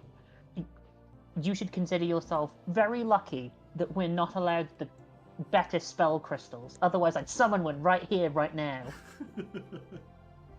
Please don't. Don't think you can summon animals. You actually can. Can you? There are spells to conjure animals. It wouldn't take much to Oh, summon oh, them. yeah. But can you conjure Yeah, monstrosities? There's summon Yes. beast. Yeah. Conjure animal, I think, would actually suffice for this. But, Yeah. that's just level 3. But Dafer doesn't know the spell because, like, what? Mm. Like, that doesn't sound like the kind of thing you would typically be throwing around in like a frontier village. And we have not actually used a lot of summoning magic so far. Just one devil, not you guys though. Technically. I We feel don't really like have the. I suppose we could get like find familiar, but that's about the only one we have access to right now. this is going to be the 4-armed gorilla situation where parts of the party do not believe that this thing exists, and then when it shows up, we nearly get party wiped. I'm gonna attack you with By, a like- miasmic moose goose. I'm very much of the opinion that the moose goose can't hurt me at the moment, and I very much like this situation, so I'm gonna stick with my current position. I'm gonna spend the next Oh, 3 moose weeks goose hydra. working on my moose goose call. Like, I'm gonna have to work out what this sounds like. It's gotta be Have you ever somewhere. heard of It's gotta be somewhere Have you ever between heard- like a growl and a honk. Okay, so what you need to do is you need to buy an Aztec death whistle. Okay. We have already established that moose goose are fucking massive. Yeah. Because apparently mixtures are larger than the original. and That's just moose are moose absolute are- units. That's just an actual Moose, yeah. biological thing. Every crossbreeded animal is that like has gigantism is bigger. It's weird, but it's true. Okay, so I'm not sure what the. Sorry to interject. Drag us back. Apparently, a moose goose call is a real thing. Okay. I'll Google it and I'll work on my What? impression of the moose goose. Like, Oh. Hinder, I have a totally legitimate, non-concerning question Yeah, that hit me. Uther would have been working on since we got back to the dorms. That part's more terrifying. What we got? How easy is it to break into a dorm room? I don't think the locks on these doors are the most incredible. I think that the security for the school would be mostly like around the walls, and Mhm. then if someone gets in, good luck in a strange sense as well. But like, Yeah. I don't think You're, it'd be- you're in here with us. Yeah, quote I think unquote. that's a better way of saying it. Yeah. No, this is more of like the windows and stuff. Yeah, I think it would be not easy, but not impossible for someone who knows what they're doing to like jimmy the windows or otherwise pick the lock on the door, things like that. I think if Uther had come to this conclusion, he would definitely be taking a measurement or two and literally going to the workshop just to find like a proper length stick. Yeah, you can find that. Just to make sure that the window can't be forced open from like outside or something. So you're just gonna brace the window from the inside, so if someone tries Yeah, to lift it... whoever ends up with our guest to like prop their window closed. So, are you breaking into Clara's room to install the stick, or are you gonna ask Clara? I guess that's the question. I'm just going to hand her the stick. Aww. Clara, you were given a stick. Thanks. I mean, You're there welcome, are Bill. nicer ways to give someone a gift from home, but I guess if you don't know what's from home, thank you. Moderately insulted. So am not- I, but carry on. This isn't some weird gift exchange. The windows here suck. Okay, now I'm on board. But did you not think that you should maybe lead with, hey, this will help close the window, rather than just handing I me a was stick? going to before you started coming off with this weird gift giving angle that I was either. I'm not sure where you were going with that one. Look, you just walked into the room and handed me a stick. I don't know what you wanted me to think. I was going to question it, but I've been gone a long time, so I wasn't sure whether this was normal now.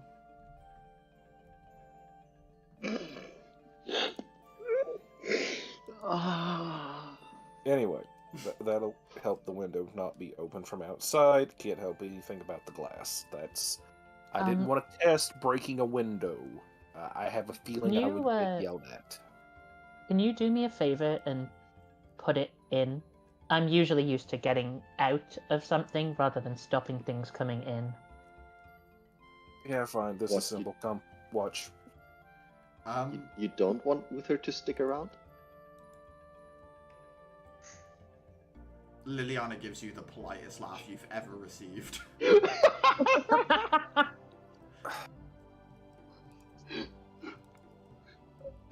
It almost hurts a little, Dave.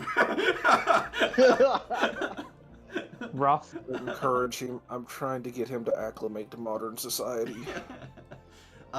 What's Clara's room like? I assume it's pristine, but I actually don't know. Like, is it really organized in there? Or? I would imagine, like, to go in and look at, yes. Mm-hmm. She strikes me as one of those people where, like, specifically, if you ever opened a desk drawer, you'd never want to go back in the room. Clara's like, I tidied, and the bed's like an inch off the ground. Is that like...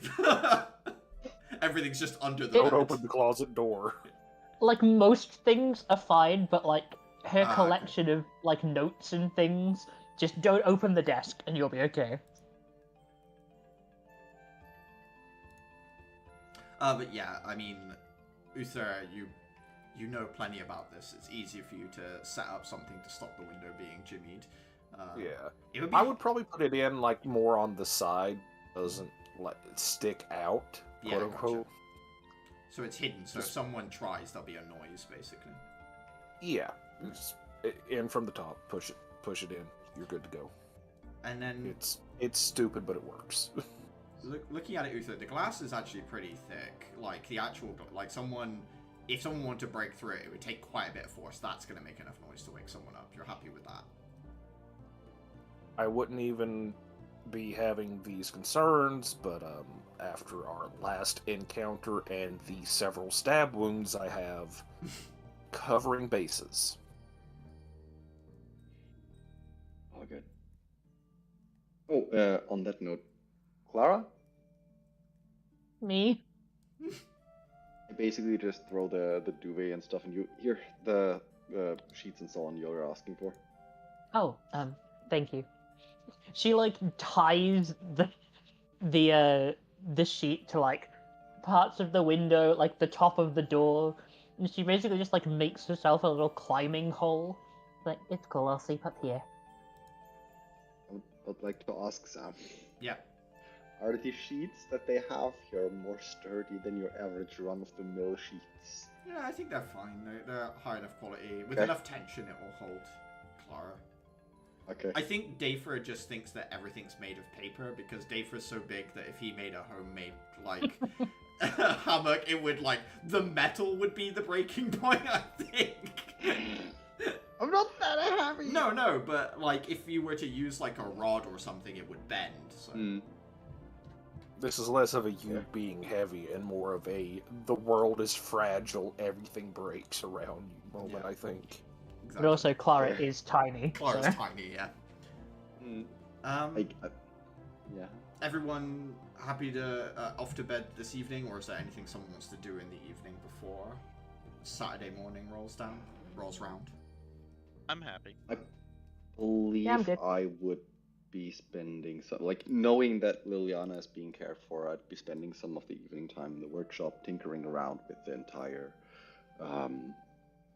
shards in embaric shards in a contraption that can like at will be triggered and so on. I believe that was still one of the things I was working on. Yeah. I think it's quite late. You don't get too much progress, but you Yep. do, spend the rest of your evening kind of working on that Or- in the little workshop area. Or just organize like the next things that need to be done so Yeah. that the next time I don't need to think about that. Like, Yeah, preparing you stuff get first. everything ready to sort of get through this next stage. Perfect. Mhm. Anyone else for the evening? Does anyone want to keep any sort of watch or anything like that, or are you content that Clara's going to be in the room with Liliana? I think I would. It's just I don't know how much we could get done. It's up to you how long you want to stay up. Obviously, if you want to stay up all night, you're going to be exhausted. If you want to stay up for like, I'll do it like I normally do, where the night is 3 phases. You've got sort of like sundown, deep night, and early morning. You can watch any one of those for free. If you do 2, I'll make you make a Constitution roll against being exhausted. I'd say the DC is somewhere around 15, something like that. And Hero will watch midnight. I'll take early morning then.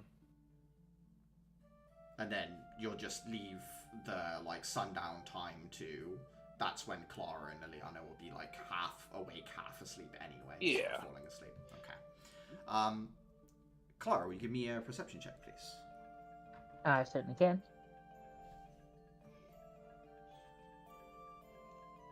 24. There's no sounds of anything outside, nothing untoward. You do notice that Liliana's sleep is a little restless. She does seem to mumble to herself every now and again. She talks about a ship with legs that stands in the ocean. She keeps talking about a metallic walking ship.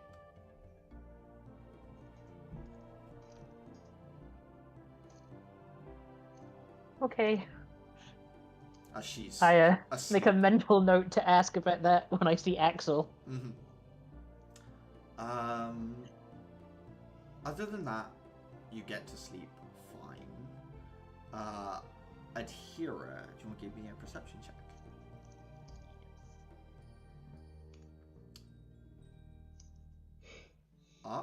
Where are you watching from? Are you like outside the room? Do you head outside? Are you from your room looking out the window?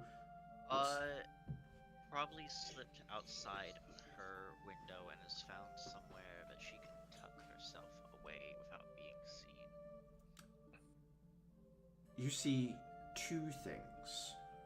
One, Noctis leaves the dormitories very late at night, heads to the workshop. 2, you see Axel leave the school very late at night and head out. Other than that, you don't notice anything. Do they pass each other on the way? It's sort of like No, Noctis technically heads to the workshop earlier than Axel heads out. Axel heads out like 2 in the morning. Noctis gets to the workshop like a little bit after the last watch would have ended, like a bit after midnight, basically. sort of mutters to herself. She sees Noctis. What are you getting yourself up to?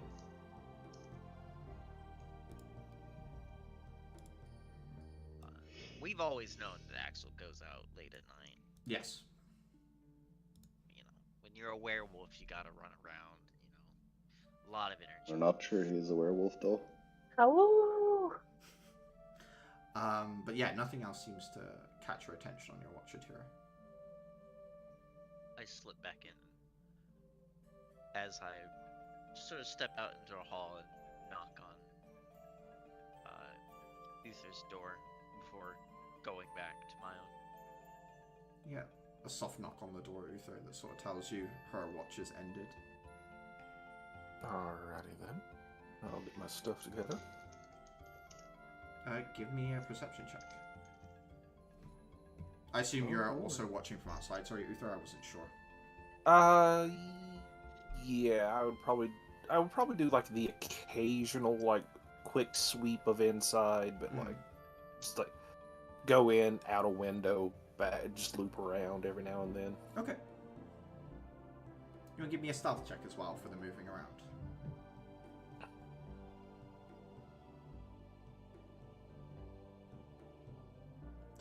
Jesus, Uther. I have a specific set of skills. Sure. You sneak around perfectly. You slide out of your window, make no noise. Walk around the grounds.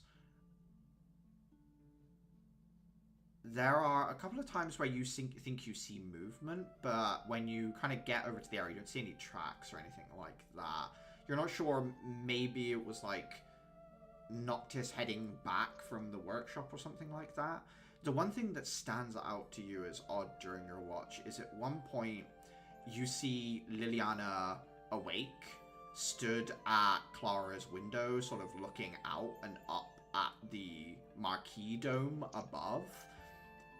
There's an expression on her face that it's a little odd. It's hard to read from a distance. It might just be it might just be longing, or maybe like some sort of relief. It's a little difficult to parse. You could try and get closer and take a closer look if you want, or just keep an eye on her. It's up to you. Yeah, I think I'll try to slip in a little closer. I'd say on a natural 20. I was gonna ask for another stealth roll, but I think that's fine. You just sneak a little closer. Give me an insight check. One I don't have. Let's go. 12. Can't have everything. Unless you're a rogue, eventually. Soon. Soon. And by soon, I mean like Forever. There's a mixture of emotions at play here, which is what's making it difficult. There is that longing, maybe for home, maybe for something else, but it could be homesickness, maybe, Uther. She seems sort of transfixed by the marquee dome above. Maybe it's just the familiarity of the sight, however, that sort of, like when it feels like you've been away for a long time and you see a vista that maybe is nostalgic for you. It could be nostalgia that's on her face right now. She's difficult to read. Alrighty.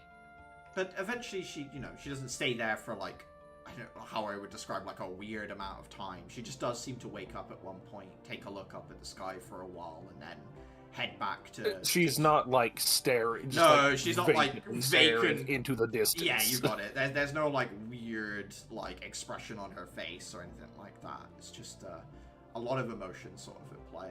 It's been a strangely busy day for her today, to be fair as well. Okay. Mm-hmm. Would I catch Axel slipping back into the grounds? When do you stop your watch?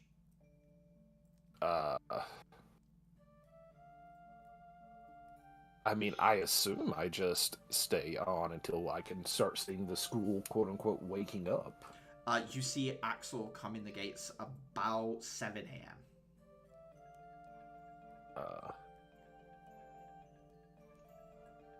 I think I will intercept him as he gets closer.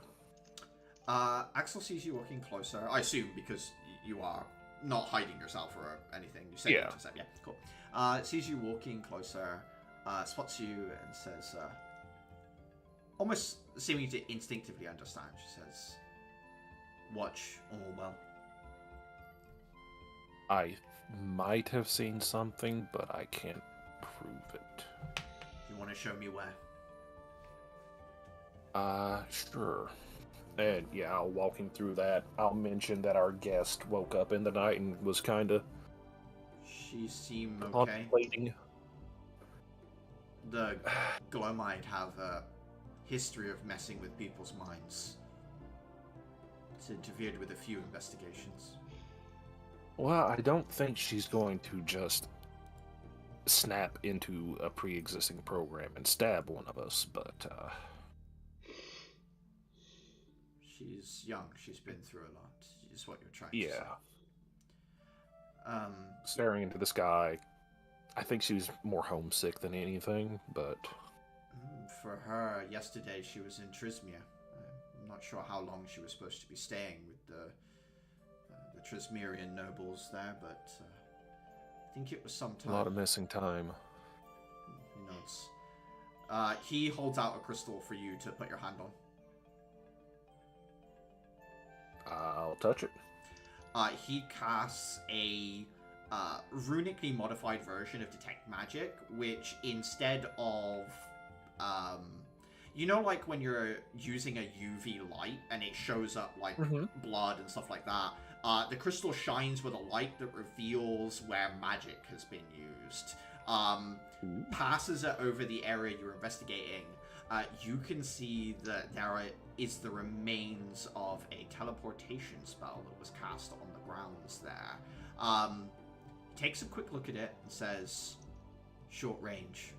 Someone did pop in. They must have taken a look around and thought better before leaving. They weren't here very long. He sort of shows another marking on the ground not too far from there. Probably you moving. Although, I don't imagine they could have seen you coming.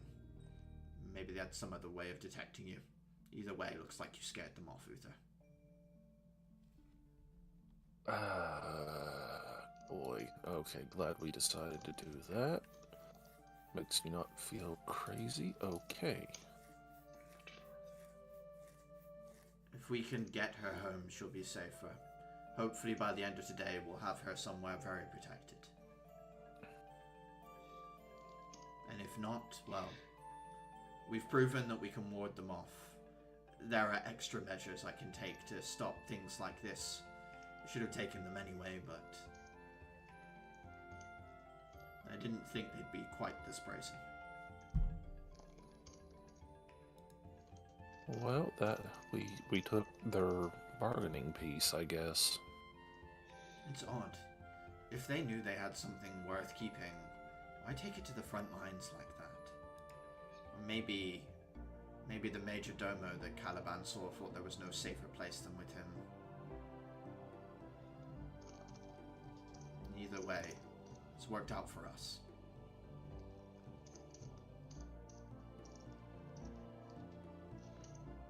Unrelatedly, my brain is not functioning right. I have forgotten a spell name. What's the spell name? Um. Oh, sorry. What's the spell do? It's the stealth good spell. Pass without trace. Yes, thank you. I do don't have know one why. currently, if you need it. No, Although I was Clara just is about seeing to what go level and it change was. her spells out anyway. I'm gonna get rid of the combat ones. I was just trying to check the duration. Oh, it's quite a while, I like an forgot. hour. An hour. Yeah. Yeah, It's an hour, so.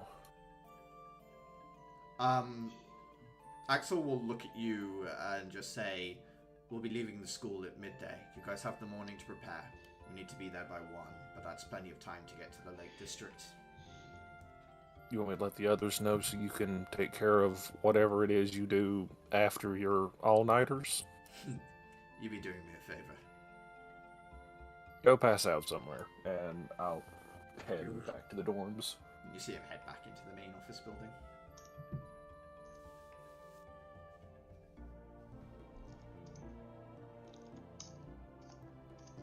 There are a few people up this morning. Obviously, it's the day off today, so quite a few people sleep in today, but some people still wake up early. Okay. You mostly see, I think right now, Tomorrow wakes up pretty early and has like walked into the spare room to pick through the various instruments to see which one she wants to play with this morning.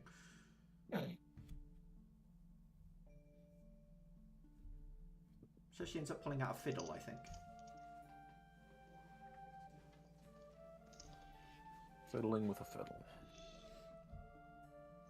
But yeah, passing on the information to the rest of the party, you certainly can if you want. Mm-hmm. I think Dafer would also not be all that late up. He, for the most part, prepare loaves of bread to be baking later, like for to bake tomorrow, essentially. Because like today we meet the Fjordas family, right? Yes. Okay. In the case, just spending like a short amount of time to like prepare like loaves of bread for like let the dough sit for a bit and so on. Mm-hmm. For tomorrow, so that I can bring some rather freshly baked bread. Yeah, okay. You're doing the moving, the morning, making some dough, letting it prove, and getting it all ready to bake on Sunday. Yep. Anyone else that morning? I know some people said they wanted to change some crystals around. Now would be a good Yeah, time. I'm gonna go trade out my crystals. Mm-hmm. I'm gonna drop my my current like combat ones, and I'm gonna pick up what do I need to pick up? I'm gonna pick up Find Familiar, and I'm gonna pick up Nistel's Magic Aura and go and find Ed Hero. Okay. Uh-oh. Oh no. Oh no. You find it here, I suppose. Morning. Ed Hero looks up from her breakfast. Morning. May I help you? It's more, may I help you? Or, I suppose, I would like to help you. Kind of squints a little, wondering what this could be. Okay, and what exactly would you be helping me with? Where have you left Terminus? She kind of just sort of shows her hip where he remains hanging from. May I see him for a moment? The object, that is. Fine by me. She reaches down, unhooks it, and lifts it up. Careful, it's a little bit heavier than you might expect. It's fine, I don't need to take it off you. She puts one finger on the object, and I'm going to cast Nistel's Magic Aura to make the object appear non-magical and mundane. Yeah. We're going somewhere rather dangerous, so having something that's identifiably a spirit vessel to anyone who's looking that hard, probably not the best idea. I did briefly consider that, but I think your solution is better than the idea I was having. It'll stay up for the day. I'm probably going to let it drop tomorrow. You can, I think, keep using this every single day, and it basically lasts forever.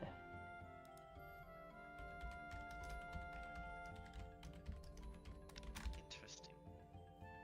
Just a thought, if we happen to get a whole month where you don't particularly need a third crystal, it would help you cover it up when you need to. Third? Yeah, we have 3 crystals. 3 achievements. Oh, let's say. Add a character I'm as a second stupid. level spell, so it's only once a week.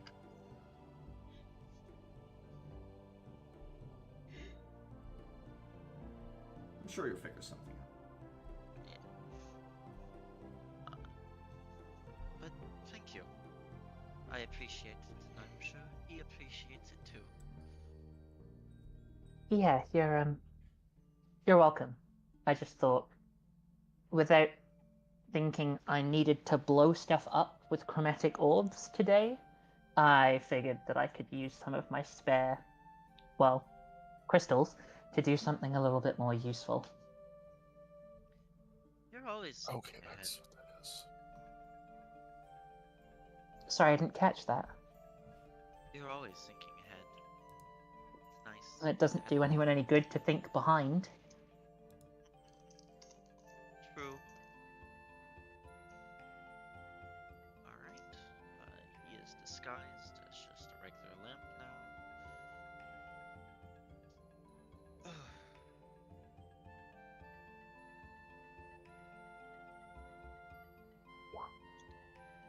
Anyone else swapping spell crystals as well? Just gonna I keep my think spell crystals I out of will- safety. Okay. Oh, I'll take what? Go on. no, I was gonna say you were gonna swap yours out. I think I'll do like. I need to look at the levels, but something like invisibility, misty step. Invisibility is 2, Misty Step's 2. Okay.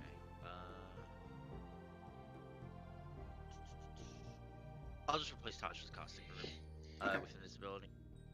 No acid turning invisible it is. Uther, were you changing it's anything as well? I'm definitely taking pass. It's only there's only one copy per spell in the shelf, right? I think there'd definitely be some repeats. I think the level 2s and 1s probably would have repeats. When we get to higher levels, we're probably talking about unique crystals within the library.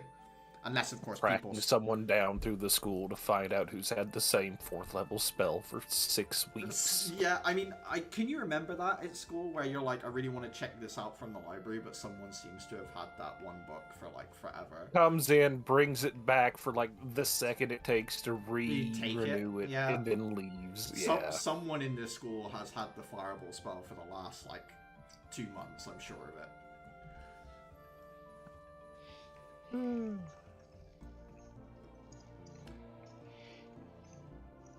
But yeah, sorry, Uther, you've got pass for that trace. Is there anything else that you were grabbing as well, or is that? I'm double checking 1st level spells to see if there's something that I want.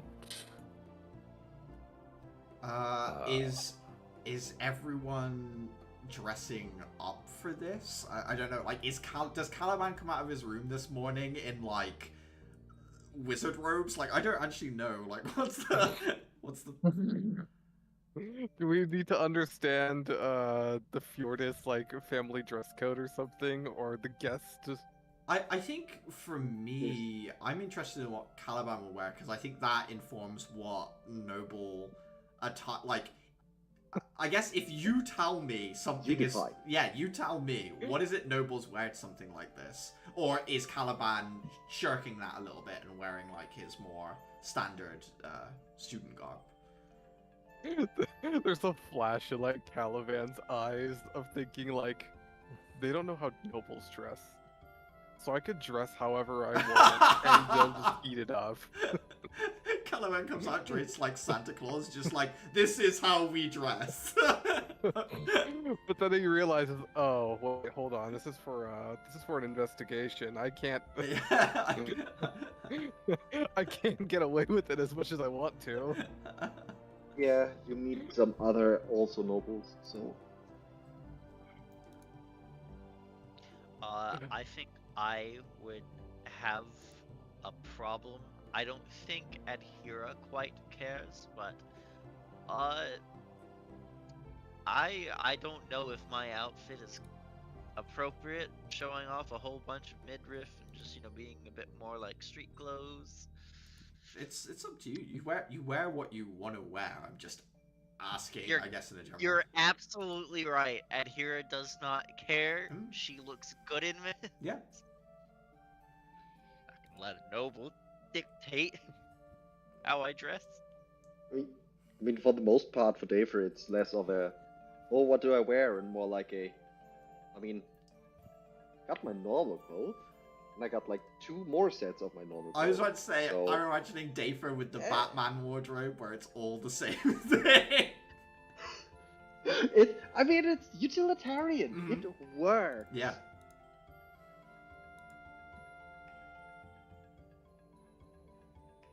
Clara does dress up because she was raised right. Like, Okay. It's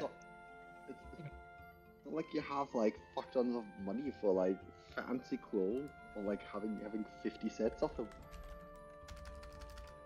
Uther, if the spell has somatic, so like if it requires certain movements, it might. It depends on how someone's restrained. I think someone being in like handcuffs, I might argue it's a sleight of hand check to keep casting. If you freeze someone in a block of ice, they're not casting. Like it but yeah. Yeah, I was just checking for like the effects of, say, Like entangle? ensnaring strike. Yeah. I think ensnaring strike is more like wrapped around the legs and arms to stop you walking rather than like movement at all. So I would say you probably still could cast from ensnaring. That's what I was thinking. I was just trying to recall. Yeah, of course. Because I'm looking at the restrained definition and it's, vague. If you're looking for something to like tie some, like, well, not tie someone up, but sleep is probably a good shout. Yeah, maybe. Alright, thank you.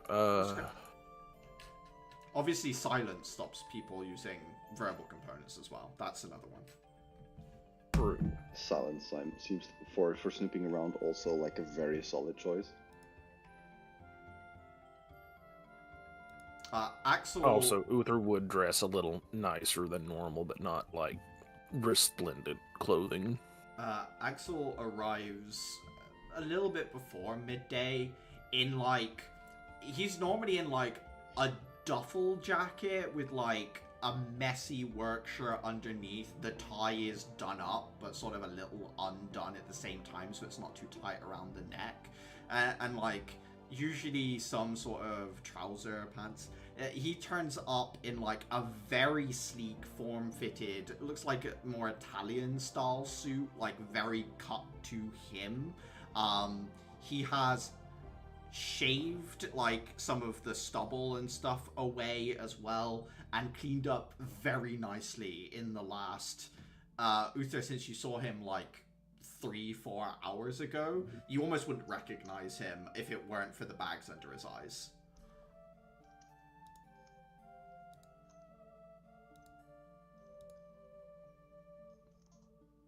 They made him clean up.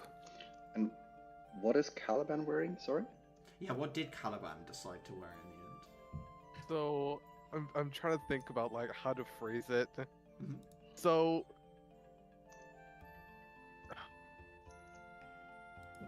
you know that This is red fun, outfit isn't it? that Li Shuwen like the old Li Shuwen wears? From Fate, or is that where we're at? Yes. Yeah, I do remember. It's like, It's like very sleek, very but it's very minimalist but very fancy. and it's quite long as well, right? It goes all the way, but it's got like the cutouts that allow it to move more freely. Cutouts isn't Yes. the right word. Slits. Yes. Yeah. Okay. So Mhm. what is the It- base thing? Like a suit? It's more of like a Chinese. I wouldn't even know what, like a very long vest might be the best way I can describe. Oh, like a it. chongsa? Maybe, I don't know. Sorry, that doesn't. Right. Let me. Yeah, it's that. Yeah. Yes, But, that's it. Yeah. Yeah, but Yeah, like yeah. nicely patterned, like a little bit more gold and stuff embroidered into it, things like that. Yeah. There is a bit more. Yeah, there is a bit more bougie flair to it. Gotcha.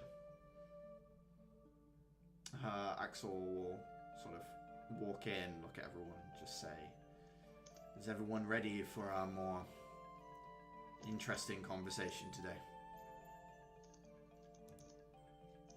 Sure. I guess. Weapons with or weapons here? We can bring weapons with.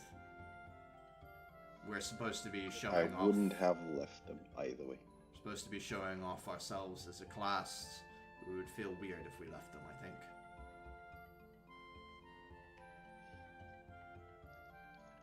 Okay. Now, I do have a question.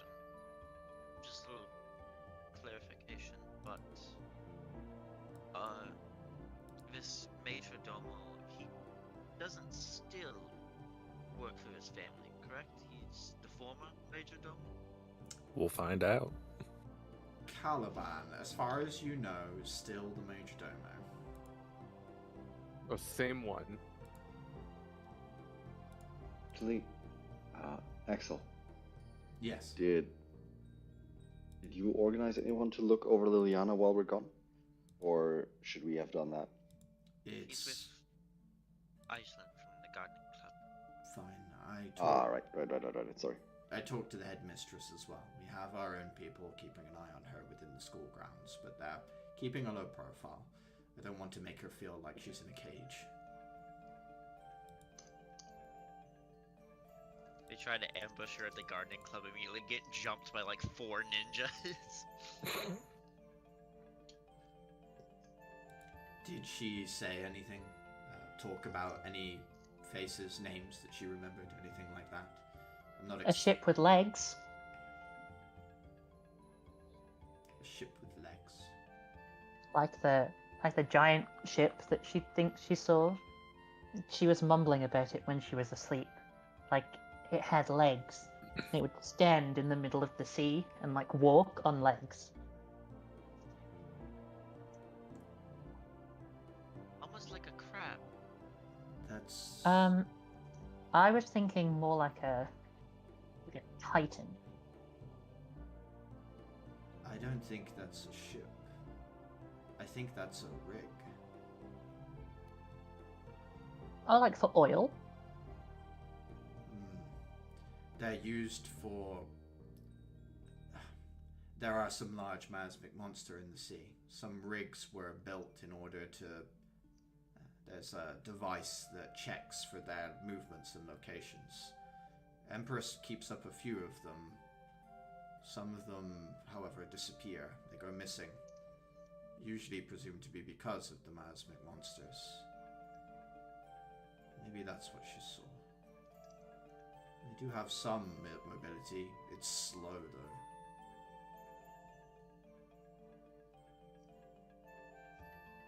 Ah, come off it, really. I think the captain mistook the rig as... How do I put it? A sort of... There was... Okay, so Trismere was named because it has 3 houses, 3 great ruling families. Try. There was a 4th house, but it left during the Age of Grief. The 4th house was supposed to return on a single great ship. I think that's what the captain mistook the vessel for. Perhaps he thought it was the return of the 4th house. A lot of Trismerians believe that when the 4th house returns, Trismere will enter some sort of golden age. A lot of them are waiting for it. It sounds like when he got there, it wasn't what he expected. That whoever did have control of this ship, rig, whatever it was, tortured him for information. Maybe about how he knew they'd be there, or maybe just in general, I don't know. That's what I think happened anyway.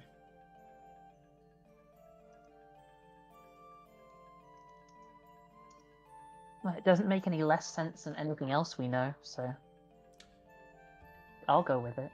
If it is true, then hopefully the Fjordis family really didn't know anything at all. What does come into question more is the Trismerian noble, this Lady Ayard.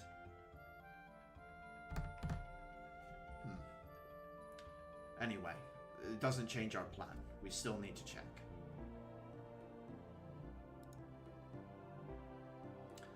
He leads you to the train station, onto one of the underground trains that takes you to the Lake District. I don't think anyone's been here apart from you, Caliban. This is your home district. Your home is a little further away from the lake than the Fjordis family home is. The Fjordises live exactly on the lake. They're right on the edge. There is no underground in the Lake District. So once the train gets to that area, it exits and you're above ground. This is the greenest part of the city. There are little woodland areas. There is a lake with people doing water sports on it. There are people fishing. There are nice big plazas with park benches and things like that. This area of the city almost looks like a small resort, I guess is probably the best way I could describe it. It looks like a holiday destination within the city itself. Is the yeah. lake itself isolated, or is there like a channel feeding into it? There is no... The lake itself is isolated. It just sits in the city. It's not flowed into from the outside whatsoever. I was gonna say that the Fjordist family lives next to a fjord. Sorry, but no. But they do live at the edge of the lake. As the train stops at the first stop, technically, in this district, getting off, you can see the Fjordist family home has like a very low wall around the general property area. It's not a tall wall. There isn't a lot of use for walls here in the Lake District. There are a lot of peacekeepers around. It is very heavily regulated. You also see that the Fjordist family has not a small amount of guards patrolling their grounds. They have a very small private military, I guess is probably the best way of describing what you're seeing from a distance. The lake is artificially kept from stagnating by a series of different processes that are very expensive, but like involve using crystalm and other things to cast spells in order to keep the water fresh, repopulate it with fish, other things like that. Oh man, they're doing it the hard way then, okay.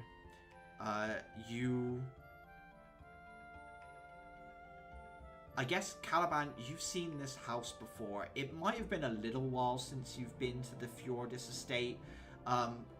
There's the low wall, there's big gardens all the way around, there's like the topiaried hedges of different sea creatures, there's a hedge maze, there's an outdoor seating area that looks out onto the lake with a big deck. There's actually a full-on ship moored at the lake as well.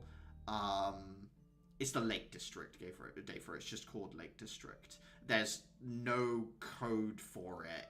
No one like calls it L1 or anything like that. It is outside I2, it's further in the north. The house itself is 4 stories. There's the ground floor and then 3 floors above it. To describe the building, it's like a very expensive English countryside house. It's a bit boxy. It's kind of like a rectangle, with painted stone with sort of like a texturing to the outside. Big Georgian-style windows, like big bay windows that let light come in from lots of different angles. The sides of the building has tall arrow slit-like windows made of stained glass, but the flatter, the bigger sides of the rectangle have those big bay windows. It's a big house for sure. Maybe like 40 to 50 rooms from the outside, but it doesn't like sprawl in every direction. There's not wings and things like that. It's just like a big, tall home. Most of the stuff that the Fjordis family has is like beautiful grounds. It's these gardens, the hedges, the facing onto the lake, all this beautiful stuff. Are there any like Fjordist family like customs that guests should adhere to or anything that I'm aware of? Give me an intelligence check with advantage first. Alright. Nice. The Fjordis family is, as you know, Caliban, the Fjordis family is unique amongst some of the noble families. They don't have an artifact of an archangel, they have an artifact of the goddess, but they very much enjoy having been included in the Von system of nobility here in the city. As such, it's not that they have anything special or extra to do with their house, but they very much enjoy being part of the generals. Like, every time they're included in the normal noble, like, protocols, it makes them very happy because it's a reminder that they were sort of brought into this system from the outside, as it were. Yeah, so nothing special as far as you're concerned, Caliban. Gotcha. Okay.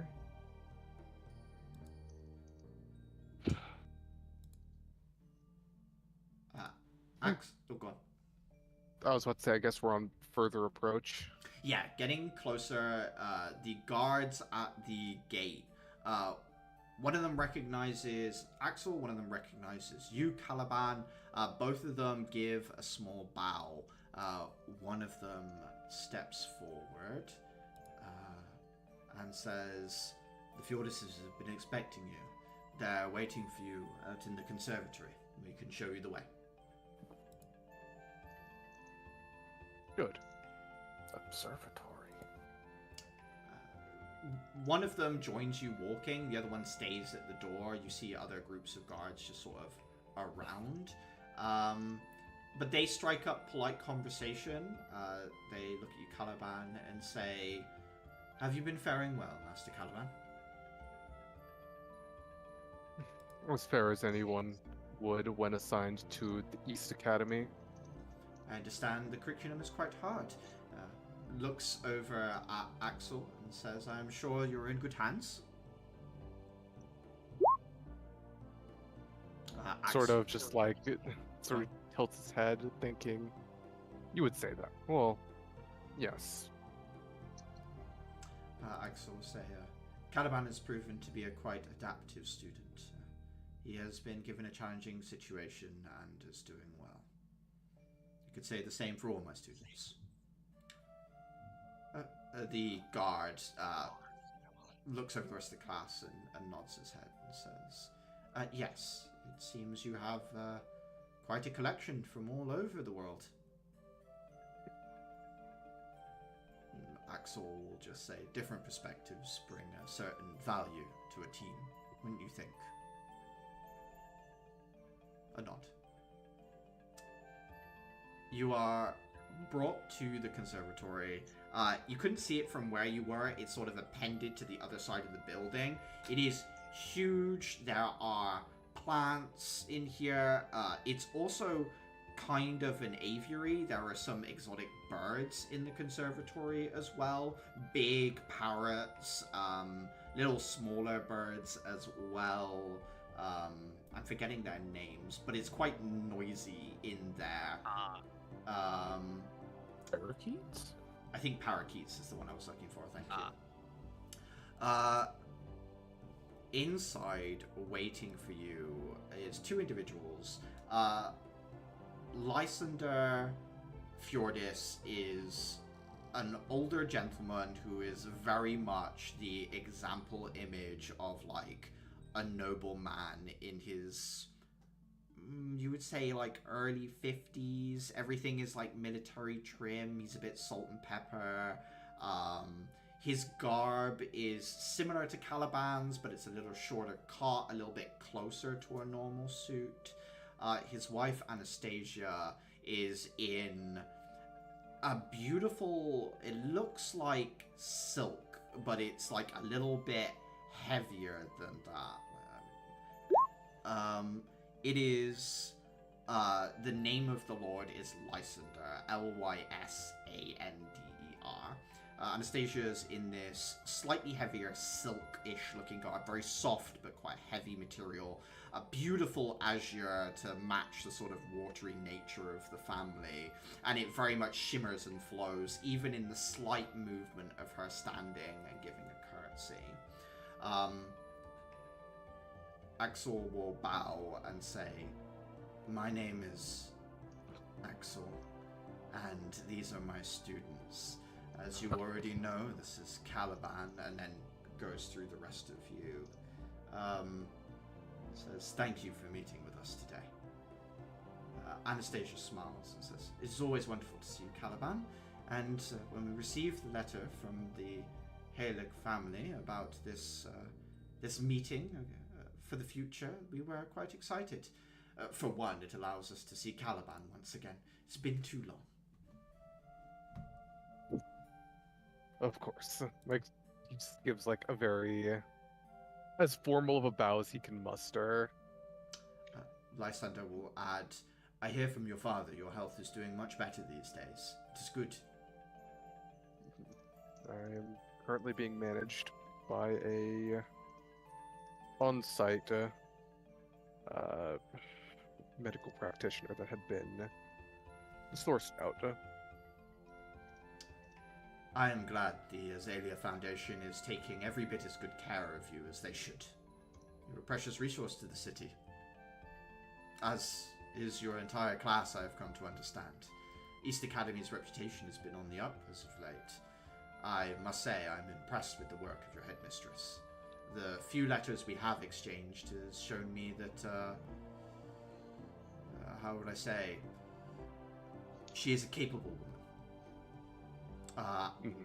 Axel will nod and try and hide his vague fear of the headmistress as he thinks about her.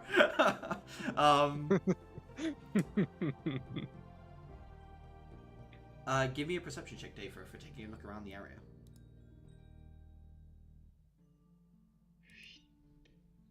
7. The space is busy with color, and it's not overly opulent, but there are little places where there are displays of wealth and status here. Enough that you can tell they're trying to remind you. There's a fair bit of money in the Fjordis family. There's sort of like, how do I put it?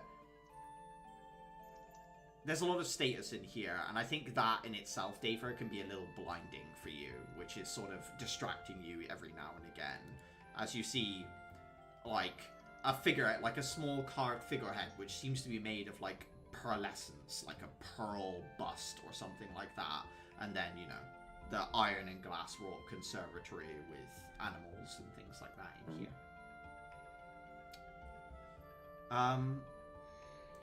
Lysander then looks over at Clara and says, I understand that you are of the council in Heaven's Pillar, or at least your father is? It might be more accurate to say was, but yes, sir. My name's Clara Lux Maddox. It's a pleasure. It's a pleasure to meet you as well. The rest of your class included, of course, but ever since the meeting was proposed, I couldn't help myself look into the names a little. Your father may no longer be directly in charge of your country, but I understand that his vital role is still being enacted to some degree. I thank you for that. I understand the conditions of your coming here were not the most comfortable. Sometimes we have to do our duty without thinking too hard about it. Well said, wouldn't you say, Caliban?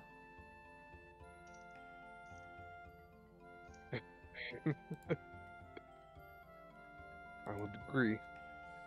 He just sort of like a very stiff smile. But Clara looked a little bit smug. As I am told, you've come here for business, but these things can't all be business. Tell me, do you and your class shoot, perhaps? It would appear that, well, I'm trying to think, like, he is talking about just like skeet shooting. He right? is, yeah.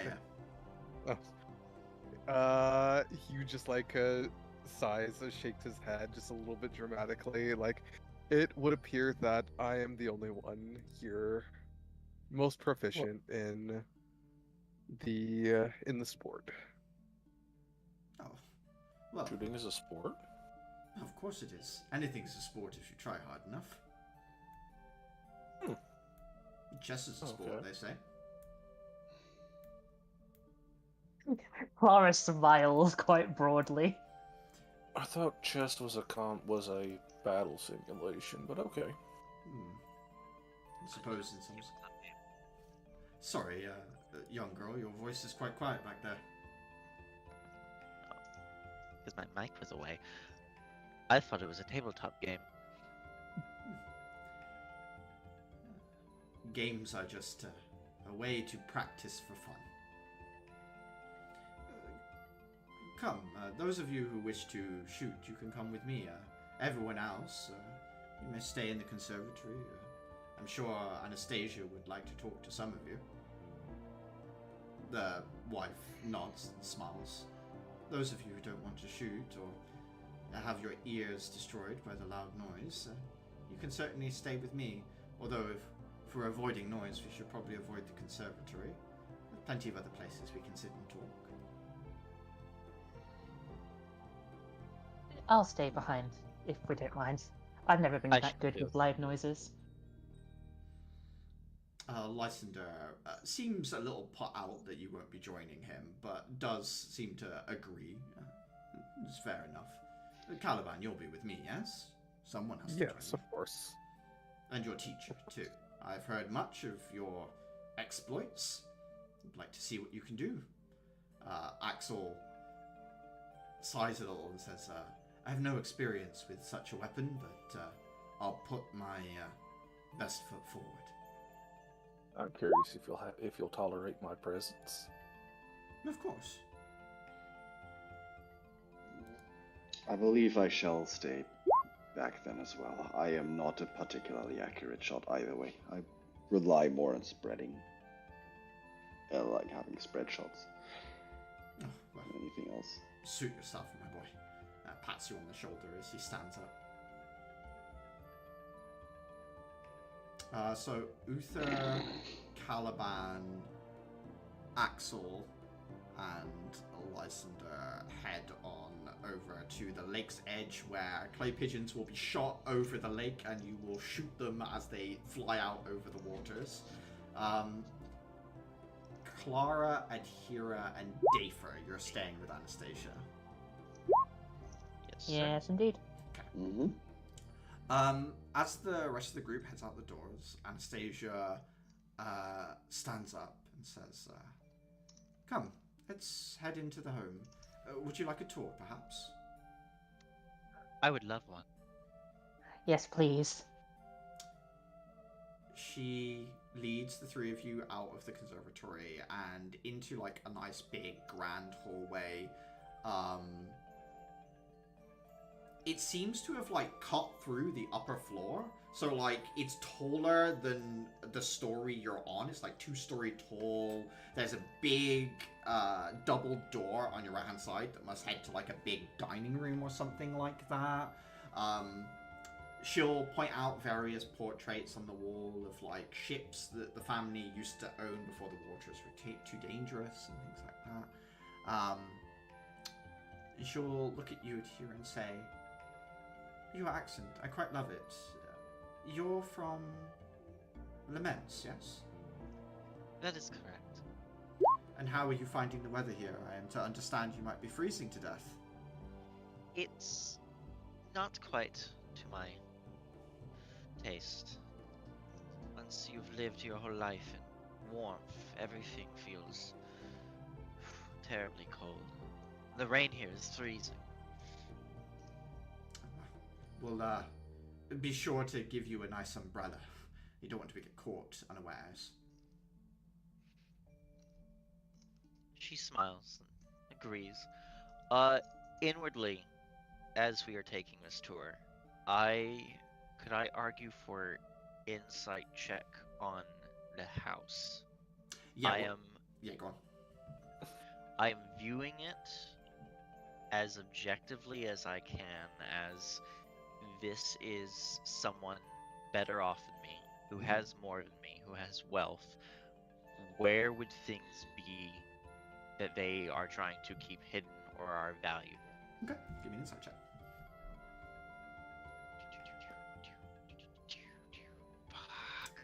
Adhira, there are some things in this room that are worth maybe more money than you've ever had, right? You're looking around, and some of these portraits are like oil paintings from over 1,000 years ago, before the era of grief. You're looking at artwork that was made of the goddess while the goddess was still there to be chiseled. They're like statues of the goddess's likeness in this room. This is the first time you've ever really seen what she looks like. Every other statue you've ever seen of her has been weathered by the environment and sat out in the middle of, you know, in the city or whatever. It's a little bit like overwhelming, I guess. But in that same vein, you realize that Hira, this lower floor, this is all for show. This is guests come over. This is like, yeah, this place is designed to do this to you, to anyone that visits, really.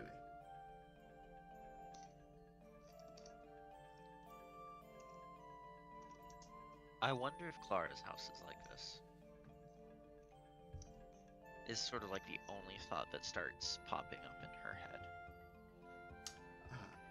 Anastasia is leading you into what appears to be like a smoking room attached, like on the opposite side of the dining room area, just off from the big main staircase that heads up to the second floor.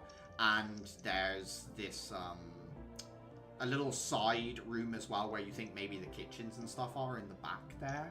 You haven't seen a single serving staff so far as you've been walking around.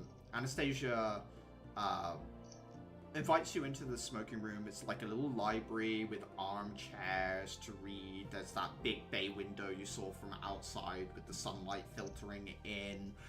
There's an enchantment on the window to turn the sunlight back to its normal color. So this room is awash with warm orange sunlight. There's no glow from the marquee field tinging stuff in this space. It's a little strange, in a sense, to see the light filter through that way. Or for Clara, not so much. Or I guess, actually for all of you, not so much. It's not strange. It's back to normal for you. And she just says, I quite like this room. It is a comfortable place to sit and read of an evening, and despite the smoky smell, it's hardly ever used for that purpose. It's just a little baked into the books these days. Do you read often? Most evenings, yes. There's a lot of the world out there that's too dangerous to visit. It comes to me on page, thankfully. When I was young, books, well, they were a bit of the outside world. It was much dangerous where we lived, and, well, I'd always look forward for books brought in by the traders to tell me a little bit about what was out there. I do think a little bit of everyone's soul wants to wander. I know that we make our attachments, we put down our roots, but I think just a small part of us wishes we could pick it all up and go wherever we pleased, even if it was just for a while. Where would you go? It's funny. I think a lot of people ask that question expect me to say out to sea or maybe somewhere on the coast. But I think I'd like to see the forests. Maybe Heaven's Pillars, maybe Trismere, I don't know, but the woodlands here are nice, but I am told that there are woodlands that stretch so immeasurably far that you could walk for days and never reach the other end. Not least because you'd get lost, of course, but I don't know, there's something about that sort of endless expanse of uncorrupted wilderness, not touched by the wastes and not claimed by the city. It draws my mind, stirs the imagination. Sam, question. Given I'm from Dulacop and from one of the more outskirt-y villages, wouldn't I have been somewhat close-ish to such a foresty area? I wouldn't actually think so. You do have woodlands in Dulacop, don't get me wrong, but you're a bit more like rocky and craggy, and a lot of the area around where you live in particular is like scrap fields and stuff like that, right? It's all like needing to be reclaimed from old wars. I think Clara obviously understands what she's talking about more than most. Yeah. But, yeah. Some people say the No, books no. don't even do it justice. Things like that. I've never met any, well, been anywhere or seen anything that reminds me of home. It's just home. I'm sure it must be quite strange to you. A lot of people get overwhelmed by the city. It is big, I know that much. There's a lot of people here. Neither of those things were what took me by surprise. I mean, after all, Heaven's Pillars. Karais, at least. It was a capital city.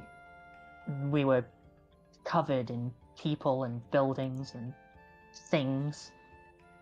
What made me almost uncomfortable the first time I came to the city, it was not having life around me. Not people, but plants, animals. Everything felt so sanitized. I know exactly what you mean. There's the reason the conservatory is as lacking in pieces it is, and the gardens are so sprawling. My husband keeps saying we should get a bigger home, but for whom? There are only the two of us. Well, and the people we employ, of course. They are like family.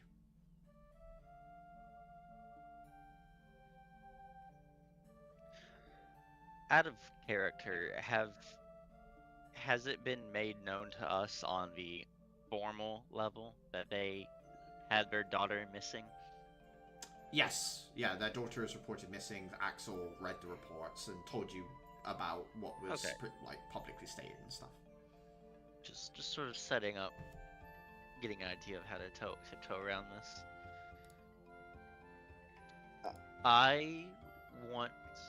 I feel like Adhero would have a way to broach the subject of bringing up her daughter, obviously in a very manner of condolence, and asking if her daughter used to share that sense of traveling, that soul. Give me a persuasion check.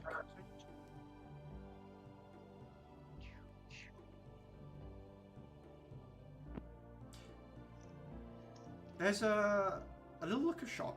Is she surprised that you knew? I guess is the initial.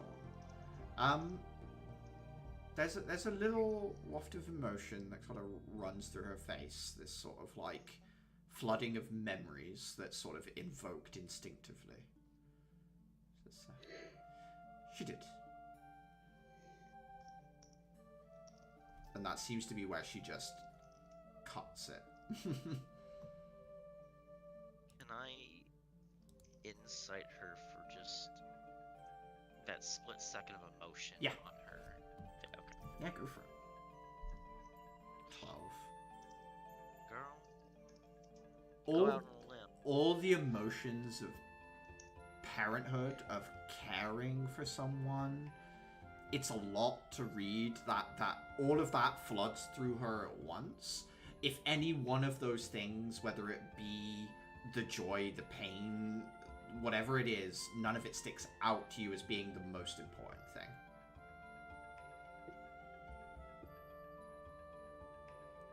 It's a weird way to put it.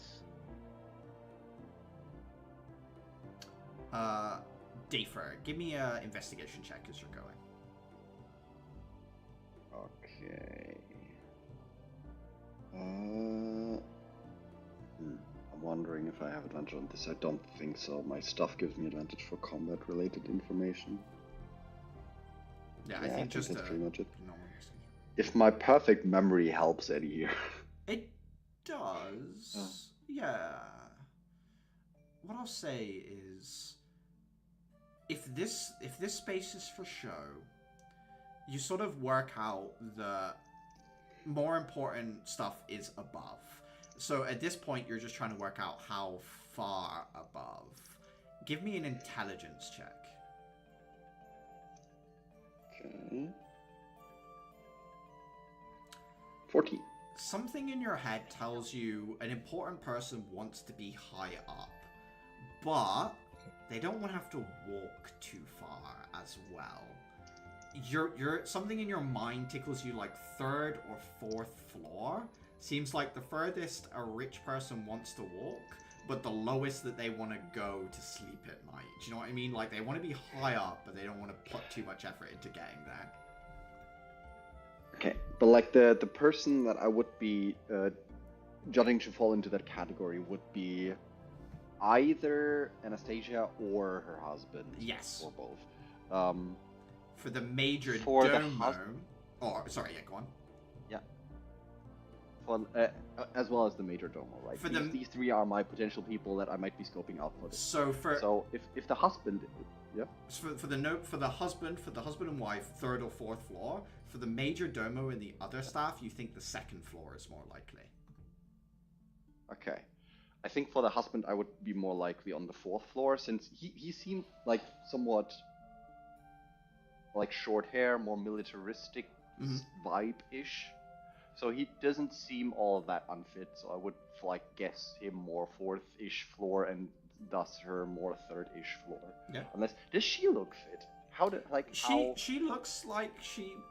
Not like she works out, that's not what I want to say, but she lives an active lifestyle, there we go. Okay.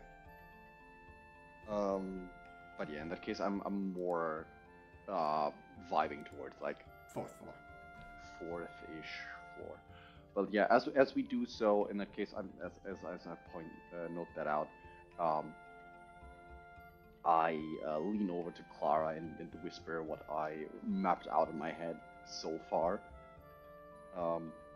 Maybe Clara can make more sense of it with the vibes she got from Anastasia and the husband so far, but like this is what I think where more important stuff might be. Is there anything in particular that I glean from that? I think give me an insight check. Oh, love those. There is insight on the sheet. 19. As far as nobles go, you think this family is decently down to earth. They're definitely sheltered, Clara. When she said staff like my family, there's a little bit of like ugh in that, but not from her, sorry. But like, you know, anytime someone says the people I work with are like my family, there's a little bit of like ugh, like that you get sort of reactively, I think. But there might be like a genuineness from herself. You think you would say the 3rd floor seems likely for the wife. You definitely agree with that. It seems to you like they're quite, yeah, like I said, quite down to earth, so they wouldn't have too many rooms. I don't know. Is there anything in particular you're trying to get from this? Because I'm trying to work out what it is that Clara would be piecing through this for, sorry. I suppose, like, whether they're on the same page as each other. Yeah, they do seem to enjoy each other. Like, he didn't leave to get away from her or anything like that, Clara, I guess. Yeah, okay. You get the impression, actually thinking about it, Clara, that he was excited to have some time alone with you in Caliban. He wanted to talk to the 2 scions of the future, perhaps. No rules. Yeah. Do I have any inkling, then, with that, like, in mind, as to why he let me go with his wife so easily? Because, like, I know he looked a little bit dejected, but he didn't really put up a fight. But like, oh, I was really hoping to talk to you. I think on a 19, you get the impression the reason he wanted to talk to you is not to, like, try and pull you into a sphere of influence or anything like that, but from a genuine sense of wanting to talk to a younger noble woman. Like, I don't know how to put this other than he misses his daughter. I see. Yeah, I think I got where we're going. And leaving you to talk to Anastasia, he knows that she probably does too. That's cute. It's probably entrenchedly problematic in this scenario, but it's cute. Mm-hmm. They're sad. God, I just imagined him as Silco. Oh, the dad? My daughter. Oh. Hey, Well, now looks we're kinda weird, that now we're fucked up imagining Clara as Jinx, and now we're in a whole other level of problem. I'm gonna cut to the shooting outside. So Lysander invites the group of you to the edge of the lake. It's got like a little bit of a sandy.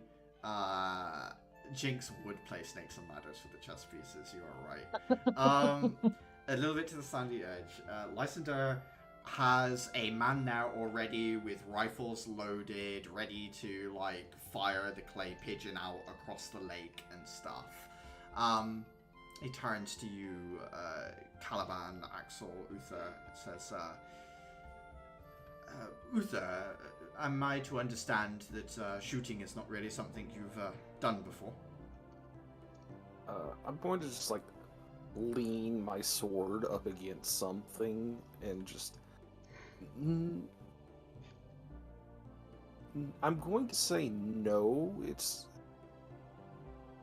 I've seen a gun before. I've used a gun before, but it's not a. Not a skill you've practiced. Yeah. Well, very well. Don't feel discouraged if you can't hit the target. They're rather difficult. I had the machine upgraded recently. It really has a throwing arm on it. Caliban, I understand that you keep up some proficiency with it. Your father has boasted to me of your skill. I incorporate it into my method of combat, yes. Versatility. It's important. He looks at Axel and just says, can't imagine it's too much work training these young students. Seem to have a good head on their shoulders. Axel nods and says, they keep me on my toes, but they've proven capable. But that's not really why you go to Empress Knight Academy. There's a lot of things that you can't intuit about protecting people from things that aren't natural, like monsters. Lysander nods and says, I didn't mean to cast disparagement on the work you do. More just complimenting the caliber of your students. Axel nods. Says, I understood where you were getting, but I thought it important to correct you anyway. Lysander thinks for a moment and just says, I'm glad that you're confident enough to speak your mind in my presence. Some people, they freeze up. How about you, Axel? Do you shoot? Axel shakes his head. Says, never touched a gun, really. I think I may have fired one. I was much younger, but not since I started training to be a knight. Not really since, either. Unless it was convenient in the moment to empty another person's ammunition or something like that. He thinks for a moment and says, I understand you fought in the Fourth House War. I did. You don't seem too fond of the memories. No one should be when it comes to a war, Lysander. There are a lot of people who speak fondly of it as a time that we showed what Empress can do. I suppose there are those, but I don't think they were there. He looks at Axel and just says, do you want to shoot? I don't want to force your hand. Axel shrugs and says, I'm more interested to see what my students do. He steps aside. Does either one of you want to pick up the gun first? I'll go first, just as a show of demonstration. Okay. He picks up the Yeah, rifle. I was wanting to sit back and watch for a second anyway. Hands you the gun, Caliban. It's like a rifle designed for shooting like this. No scope, anything like that. It's just a track and pull the trigger thing. Mhm. A nice gun. More decorative than well-made, shall we say. Of course. Just sort of studying a bit. Give me an investigation check of the weapon if you want. Alrighty. You can tell that it's gonna pull you a bit in one direction as you're firing, so you sort of adjust for that. There's no disadvantage on the shot. Do you want to roll an attack as well? Yep. Let's see. Just firing it as if it was my Yeah, own dex-based firearm. weapon you're proficient with, yeah. Yeah, let's pretend it's noblesse oblige. There's a yell of pull, the disc shoots out, Caliban literally like on a swivel without really paying too much attention, because if you think too much you'll miss, and you just pull the trigger, it explodes in a shower of red and pink dust as the disc fractures and kind of scatters in different directions. Lysander claps, says, "Every bit as wonderful as your father said. He speaks with such enthusiasm about you, Caliban. You've always been his pride." Much appreciated. I make sure to keep my practice up well. He sort of like thinks for a minute. Just feeling a little bit daring. Go on. Oh boy. Send another one. 2 this time. 2 at once. I want to make a shot again, this time at disadvantage to hit like both of them with the same shot. Yeah, go for it. He orders it to be queued up and launched. Alright, at disadvantage. Ooh! In this moment, Pride goeth before fall. you take the shot. It goes sort of like between the discs. You take the average of the shot, and it sort of misses. Lysander smiles and says, "It's good to challenge ourselves." He just sort of like it looks a little distraught. Like No reason to be upset. You tried, Caliban, and I think that's what matters.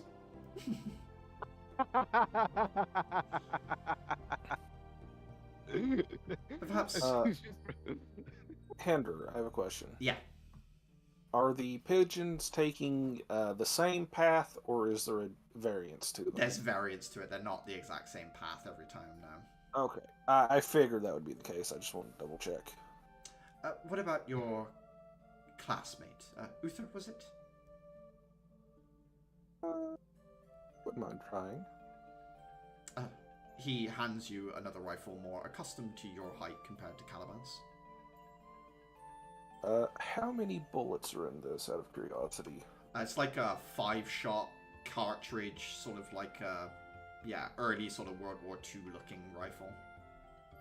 I'm just going to kind of scan the lake just to get a feel with the gun, and I'm just going to like fire a shot into the lake. Okay, yeah, give me a perception check for calibrating it, I guess.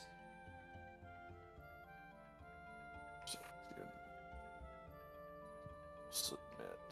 Funny. ooh. Yeah, you realize it'll pull a bit, the same way like Caliban investigated his gun to see that there was some stuff wrong with it. You take your test shot and you work out, okay, it's gonna pull a bit to one side. If I adjust for that, no disadvantage on the shot. Okay. Lysander does jump as you fire into the water, but understands afterwards what you're doing.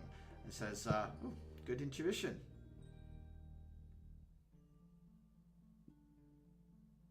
Have to adapt to a new weapon on the fly sometimes. Axel seems to be studying both you very quietly, watching you. Hasn't said anything yet. Are you ready to take a shot?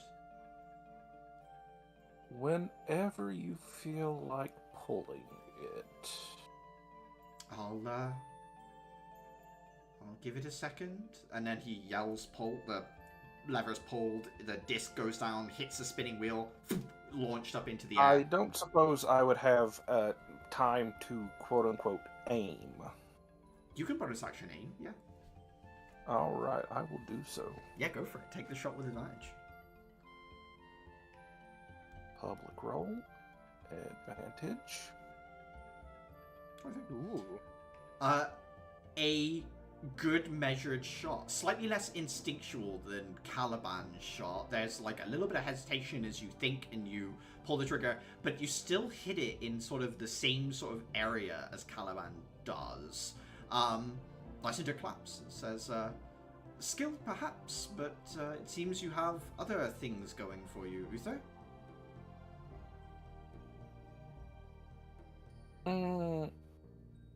There was a period of time in which I was looking into alternate fighting styles due to physical limitations. Axel will say, a gun is pretty far from the weapon you ended up with, Uther. I kind of tried my hand at several things. Guns are a little loud, so... True. Axel sort of thinks and then nods. I think I understand. Lysander takes his shots as well. He's okay at this. He hits his targets. It's a little bit worse of an aim than Uther is, I would say, and nowhere near the sort of like naturalness of Caliban. You feel like this is something he does whenever he has company like this, not so much that he just comes out and shoots, basically. He turns to Axel and says, are you interested? I perhaps can persuade you? Axel shakes his head and says, so far I seem to have had a good track record with not having to use them too much. I'll keep to it for now. Lysander nods and says, thank you for coming with me all this way just to watch. Axel shakes his head and says, it's been most illuminating, seeing my students adapt so quickly. And, of course, Caliban's more skilled and ambitious nature.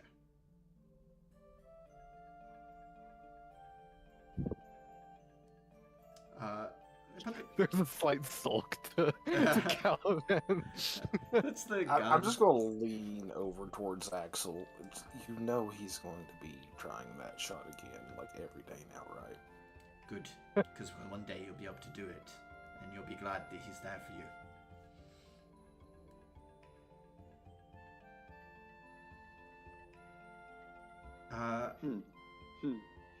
Lysander starts to walk with you along the grounds, and he starts to say, the letter your headmistress sent me was quite interesting. Oh. At first, the meeting seemed a little odd to myself. I understand that Caliban and I share a connection to the school, but beyond that, there wasn't much. But the partnership she spoke of. Our family has long been a part of a dwindling kind of politics, shall we say, in terms of importance here in the city. The Academy, it would seem to me, is on the opposite side of that. Your political importance is growing, but your status is, shall we say, lacking.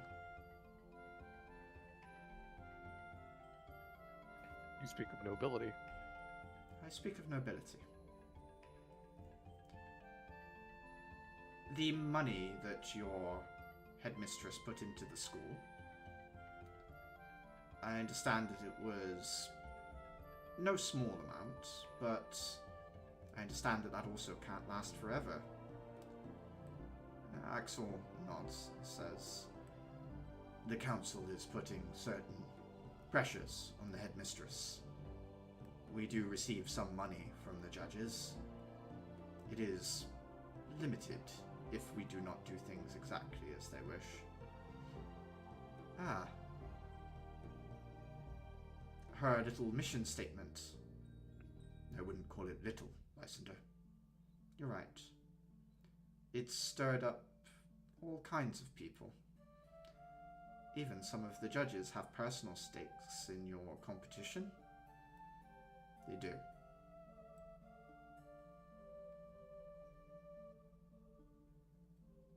It is interesting, as I said.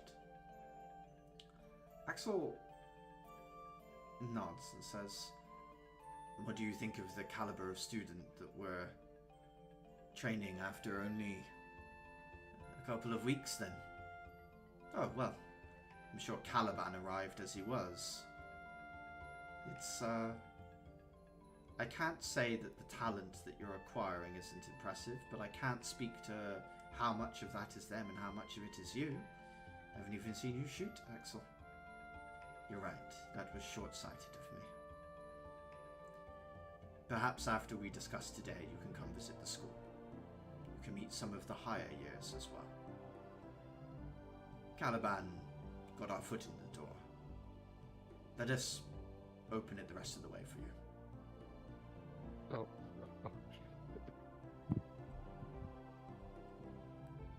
Lysander just chuckles.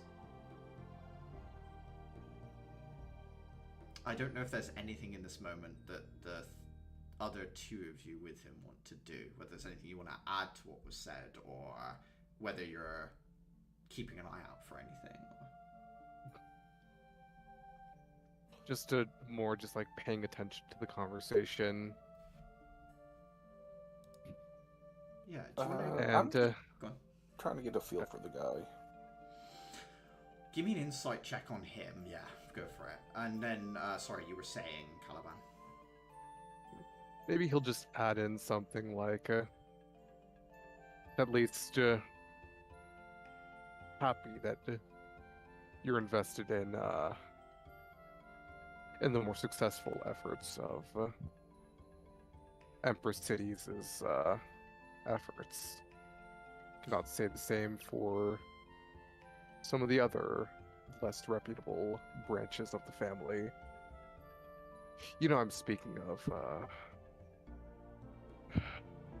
trying to remember the name real quick. Of another noble family, or of... Pronounced it Bayonir? Bayonir, yes, your uncle. Mm-hmm. He nods and says, such a waste of money. And such a waste of many things, I suppose. I would like something to come of my money, that is for sure. Uther, Lysander, being a noble, but not having the same sort of... He was allowed into this place, I guess, Uther, right? Like, there's, in some sense, Lysander's still an outsider, or at least his family has always been an outsider that is tolerated. Their friendship with the Halig family, you can see in this point, is twofold. The Halig family is a noble's noble family, and the fact that they're friends keeps a lot of flack from coming towards this more unusual nobility, as it were. As such... And I... Yeah, go on, Caliban. I was gonna say, what I said to him was sort of a twofold way of showing, like... I guess it was in some sense flattery on some level, and Yes. also maybe a show of Approval. other people can be more useful than just than aside from just like than ties through bloodline. Gotcha. Understood. So yeah, Uther, what you're getting is this guy has quite a bit of money, a good bit of status that is protected, but no real power to do anything. And what your school has here is sort of the opposite issue, where they have the power to affect change through Empress Knights, but they don't have a lot of power Funding to do to anything use, okay. while they've not got funding. Yeah, that's it. In terms of what you think of this guy, again, like the opinion that Clara had of Anastasia, this person's fairly down to earth for a noble. Still sheltered. Doesn't seem like a cult leader type. No. He seems like a guy who was born very, very lucky and knows it. He understands that he got lucky. He's just trying to do something with that. But so far has been unable to. He's a man searching for a mission, you say? Kind of. That might be a decent way of putting it. Axel at this point says, we would have to draw up some documents. I know that we're still talking about this, but perhaps it would be beneficial if your Major Domo were here.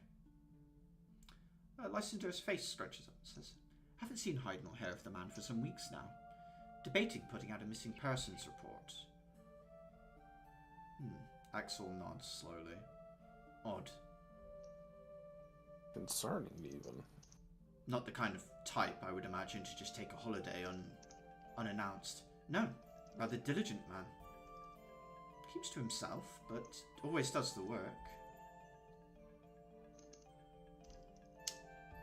Axel, you can see consideration play across his face. Like, should I tell him now? Should I ask about this Major Domo, about checking out his room? Like, there's a bunch of like different plays that kind of echo through his head. But I think in this moment he just settles and says, we should keep walking, keep talking. Let's see if our views align on where Empress City should be going, perhaps. Very well. And they keep walking with the two of you as well. Back inside the house, Anastasia has been talking for a little bit and just says, my manners, does anyone want a drink? Tea, perhaps, or any other kind of refreshment? I'll have some water. Just water? Yes. Wait, no, she would ask for tea, because then it's warm. Yes, of course. I can do that. Water will be fine for me, though. Thank you. Go on, David? I'd love some tea as well. Well, I fancy some tea as well. I'll tell you what, I'm sure you can have a nose around the room if you wish. There's plenty of books in here. If there's any of them that take your fancy, go ahead. I'll just see about getting us a tray. And she stands up and heads out the room.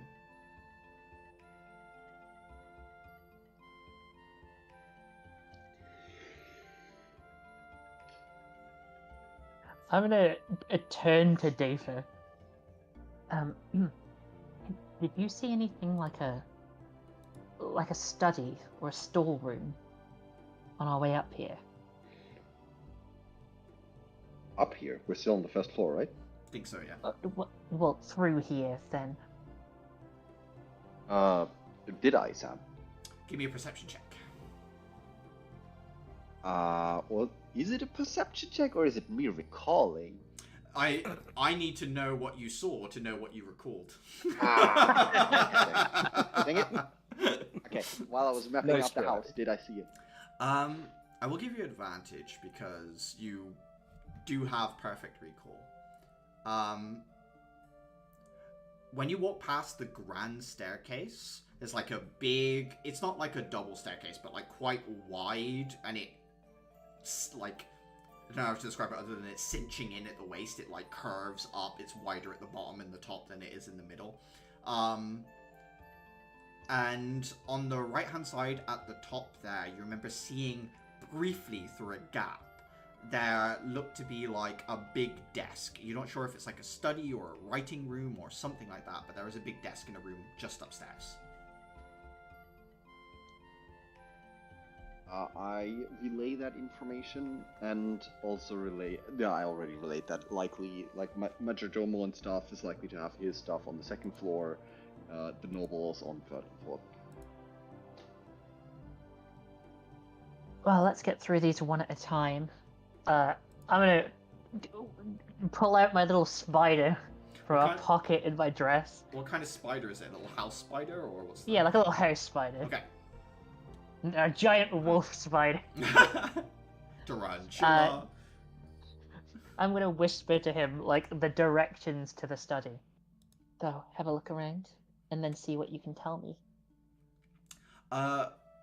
Moving like a little wind-up spider, the legs move in like 2 different sets. It like walks away from you and sort of up the stairs. If you close your eyes, you can see through its weird 8-eyed vision, which is a little bit disorientating, but at the same time, you can see. Makes its way up the stairs. You see there is a maid coming. Can you give me a stealth check as the spider?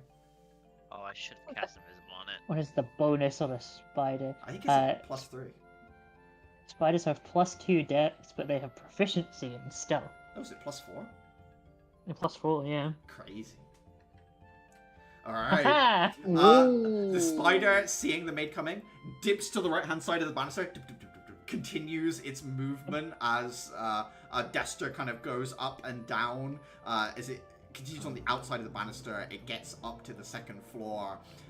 Web extends down to the ground and then scuttles along the floor towards this room. The door is open just a crack right now, and you can see that someone has been in here. It looks like someone's been going through stuff because some of the books have been taken off the wall and sort of piled up in different areas, like they're being moved to one side as they're being checked through. It is like a small little office space, you would say, Clara. What sort of books are like lying around? Like, what are the ones that have been moved? They're big ledger books, like accounting books, like double T books. Is there any one of them that's been like left open? There is one left open on the desk.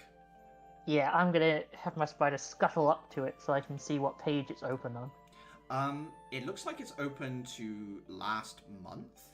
It's a log of like petty cash house expenses. So if the maid needs to go buy cleaning stuff, she comes here, she gets some money from whoever's in charge of like the small money here, that gets logged. You can see that some of the transactions have been circled. There's a note next to it that says duplicated with a question mark. And it looks like someone is auditing these books at present, going through them for inconsistencies.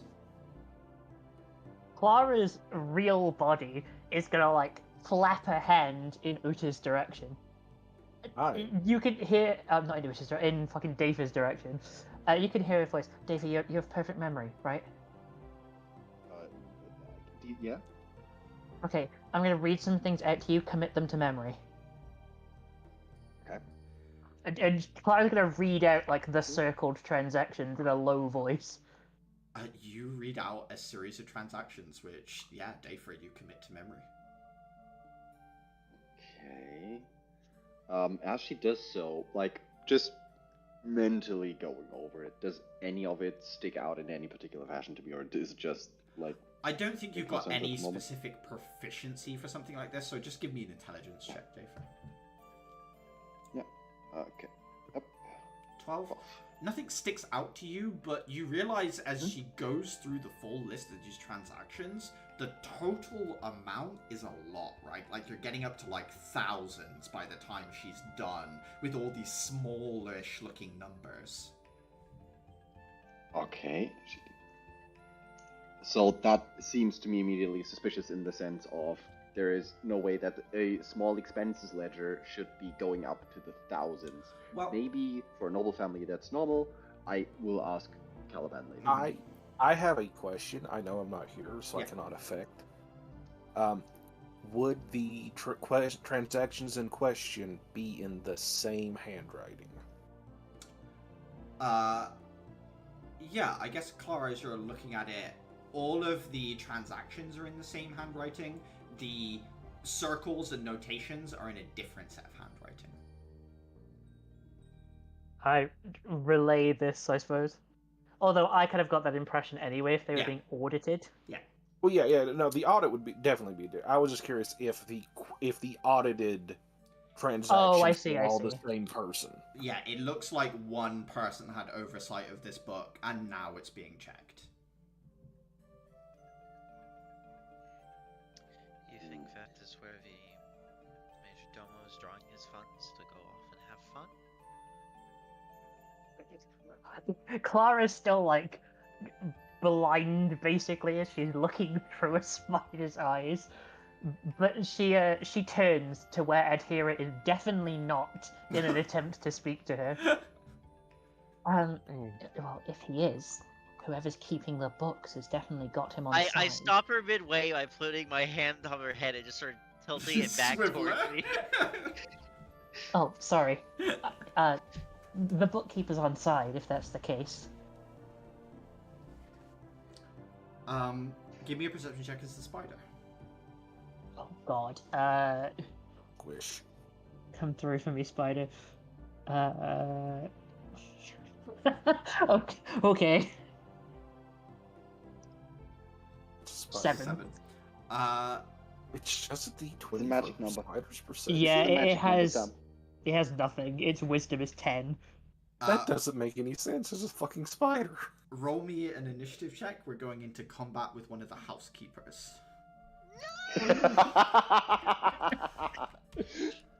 Okay. What's the AC of your spider? Probably. Oh, it must be 12? 12. Let me double check if that's right. Don't you get extra for being tiny or something? You would No. think so, wouldn't you? But no, apparently that's AC 12, 1d4 hit a points. Pathfinder specific thing, There you go. apparently. This is yeah, not 12. This is not 3.5. I need you to roll the d4 for its hit points, because this could be clutch. Hold on. I think it's a One. D4 minus Dead. 1. A d4 minus 1, so it's 1. So 1. Okay, 1 health. Alright. I just posted the stat block. Oh, Yeah, it did. There is a moment where you're like, yeah, read these off, and then you're like excitedly telling stuff, and then you see a shadow move, and you're like, oh shit, and you're like, go to relay something to the spider. It looks up, and you see a scrunched up newspaper. Your signal cuts. Cap. I can't believe we started this session with Adhira beating Clara up with a newspaper, and now Clara's spider is being beaten up by a newspaper. I am a How the- prophet. How the turntables. Clara's eyes refocus. I think I just saw the face of God. Printed media. Must be powerful. Is Spider dead? It's gone.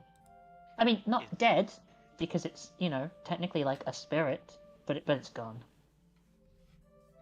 Before she gets back, is there anything else in that room that might have been worth picking up? Well, someone else has been going through it, and rather haphazardly, I must add. So, I'm getting the impression that we're not the only ones looking for something here. You hear footsteps. The door. Oh, go on. Did Dather relay, out loud where this room was? Yes. I whispered it to both of you. I am going to wait. Well, obviously, let her come back within 5 minutes. Adhira is going to excuse herself and ask where the restroom is. Oh, well, the staff are outside. You can ask them, of course, but there's one on this floor, where the dining room is, the large one. If you head through the double doors, if you get lost, just ask. But double doors, and then on the right-hand side. Thank you.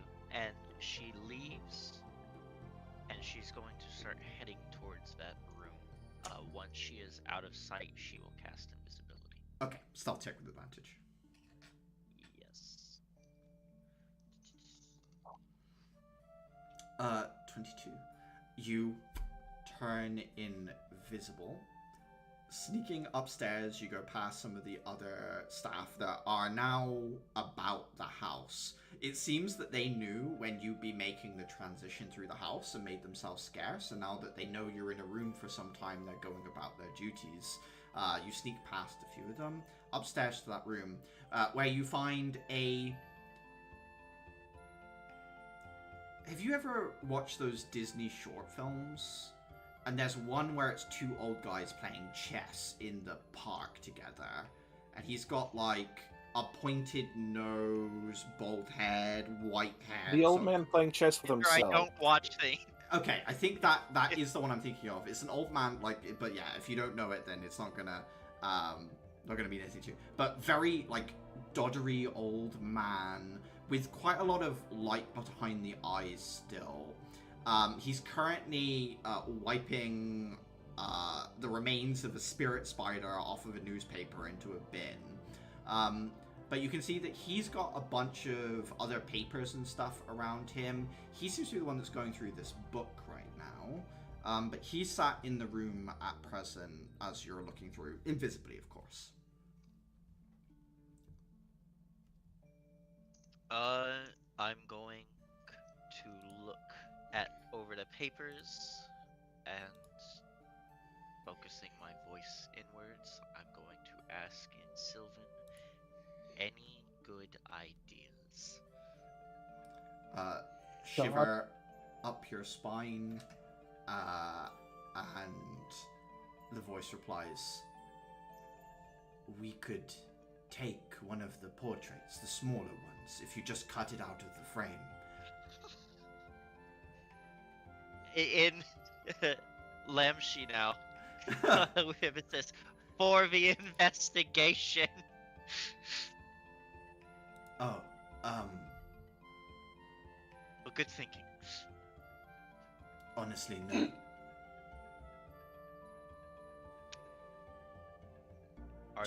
Is there anything that I can see that looks like it would pertain to the numbers that is not the He's looking at the ledger right now, but he has a notebook open to the left-hand side, which is written in at present.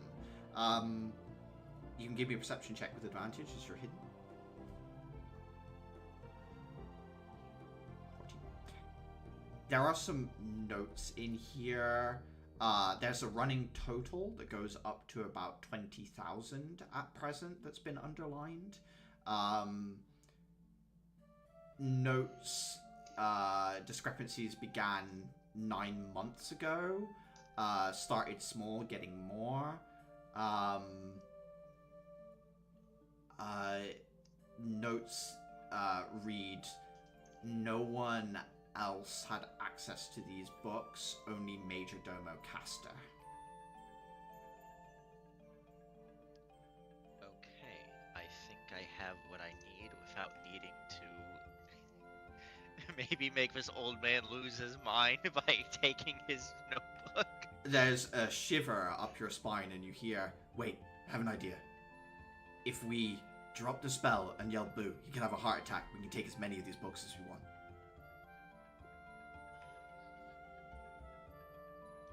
No, Vil, no. I'm going to take a... Oh, no. I still have coins, yes? I haven't converted everything over to the card? No, it would all be on card at this point. No one takes loose change in Empress. I'm just gonna leave. I was going to roll a coin. If you do have coins, then it's because you kept one. I'm going to roll a coin so that it will go across to the other side of the room and make a slight noise. And if that distracts him enough, I would like to take the notebook. This guy's old, yeah? He's very old. I'm gonna make him doubt himself. I'm gonna be a horrible person. Okay, so he hears the noise, head tilts, he looks over, furrows his brow, sees a lone coin rolling there. He goes, don't think I've seen one of those since I was a boy. How odd.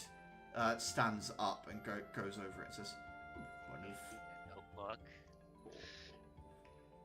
One of the master's collection must have gotten loose.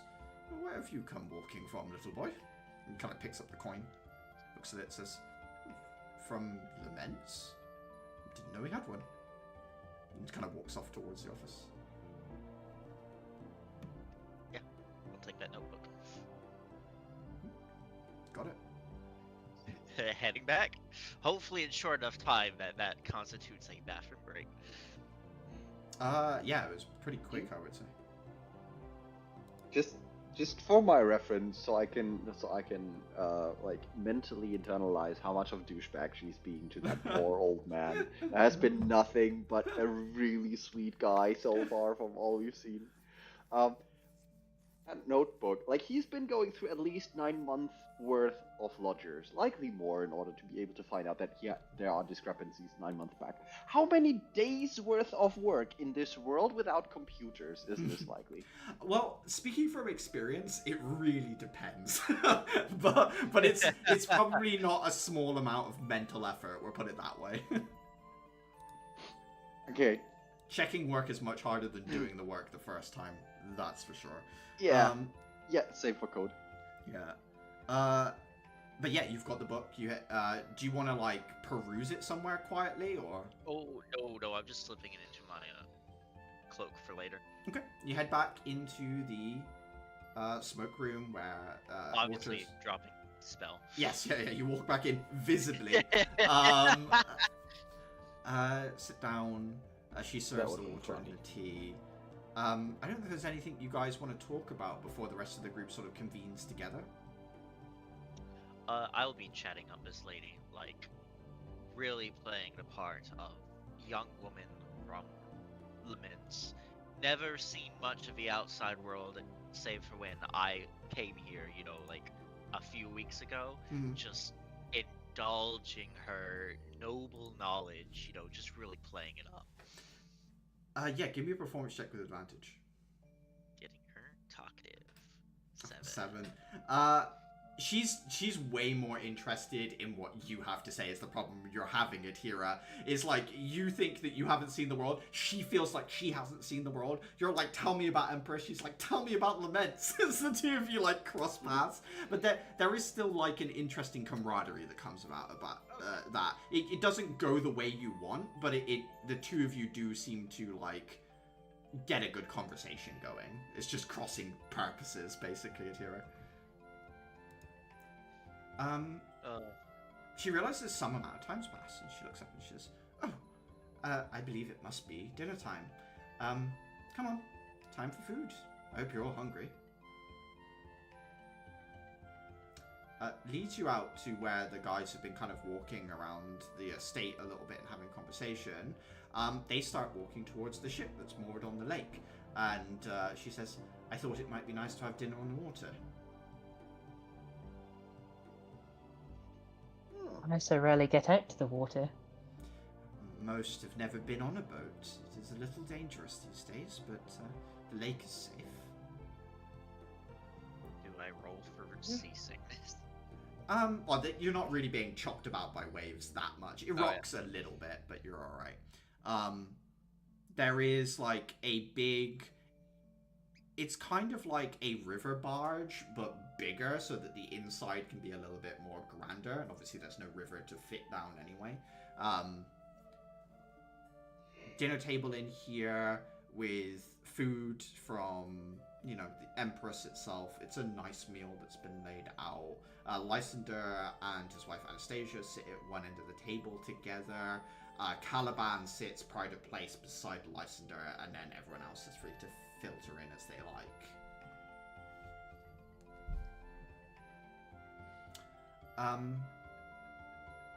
Axel sits down at the table, looks at the group of you that were with Anastasia, and sort of gives you a look like anything I should know about, like nod or shake head, like are we good to go or not? I give a slight nod of my head. Shrug. Shrug from Dafer. Clara, what do you do? Clara's gonna nod. once the meal sort of kicked off and the staff have left the room as well, no one's serving, it's just the group of you, he looks at Lysander and Anastasia and says, I want you to know that the purpose that was stated for us coming here is very much real, and I want to continue that path. But there was another reason we came here. Oh. Ooh. Lysander furrows his brow, and Axel says, I want to be very clear that this isn't some unfortunate joke or faux pas I'm trying to commit. Your daughter. We have found her, and she is alive.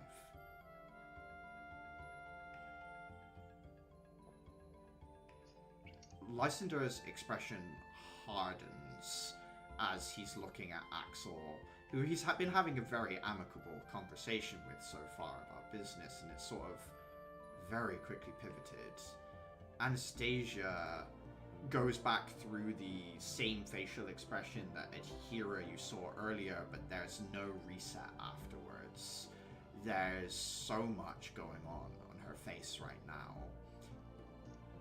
He says very quickly, before they can get anything in or deny it or anything like that, he just says, she was taken by a criminal group, we think, but we have rescued her from that criminal group last week.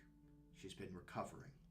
She's in the infirmary, but she's doing well. She's up and walking, talking, and asking after you.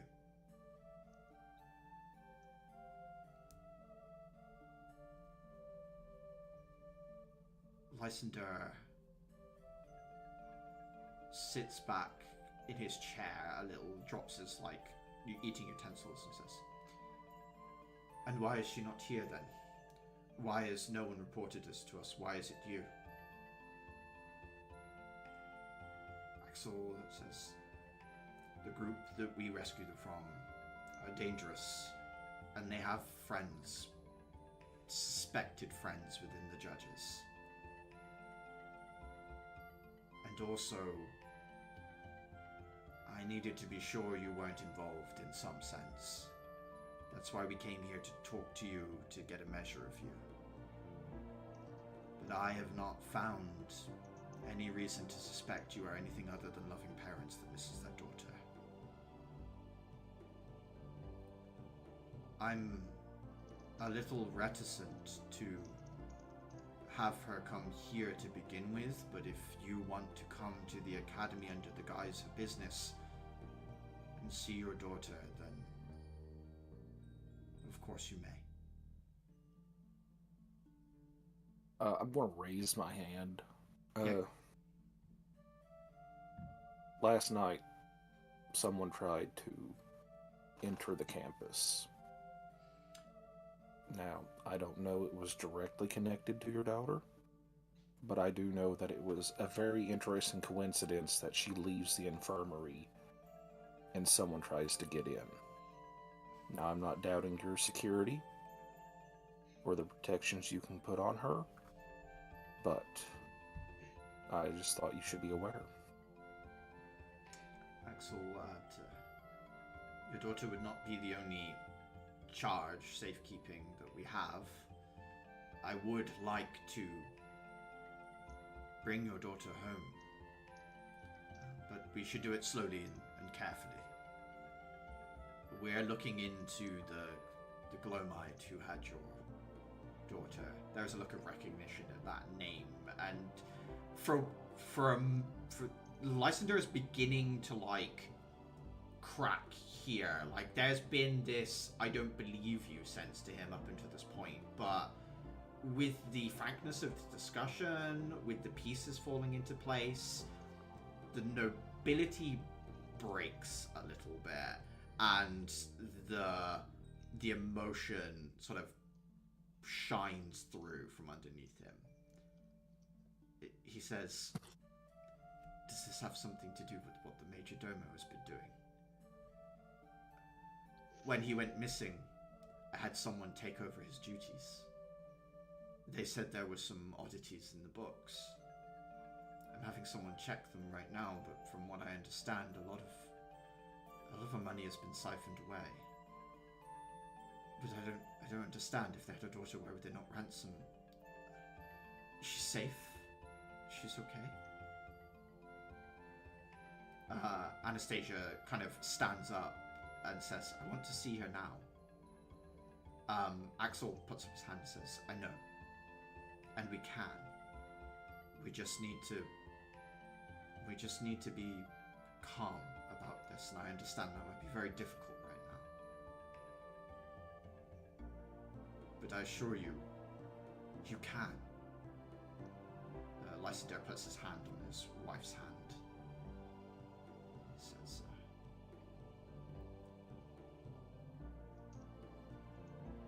I don't know if we can eat, but I can have a car prepared that will take us to the academy. If you need me to put out some sort of itinerary to my people that says I had an emergency meeting with the headmistress, I can. Whatever tracks I need to cover, I will cover. But today, I want to go today. Would it potentially make sense to disguise this more as... I mean, officially we're already here for a sort of partnership. Would it make sense to disguise this as a tour of the academy? Axel nods. A little late in the day for that, I think. Axel nods and says, it is a little late, but if I can spin this in my way, but I'll see what I can come up with at the headmistress. She's better at this than I am. Lysander nods and says, do you need help getting in contact with her? Axel says, do you have someone for that? Lysander says, yeah. For emergencies, I have a contact person that can link us. Very well. And he goes to stand up, and Anastasia stands up and says, oh, I'm so sorry. She looks at the rest of the class and says, I understand that your appetite might be rude, but if you want to eat while I sort this out with your instructor, please do. And if you had anything to do with rescuing my daughter, thank you so much. Clara's gonna stand up and bow. I need to apologize. What for? Your daughter has a scar on her chest. You won't recognize it. It wasn't there before. The people who took her gave her something. A creature that was taking something from her. I cut it out of her chest. I'm sorry. She takes a few quick steps towards you, wraps her arms around you, Clara, and gives you a hug. And she says quietly in your ear, I know you did your best. And then she very quickly sort of like tears herself away and towards Lysander and Axel, who are waiting for her at the door.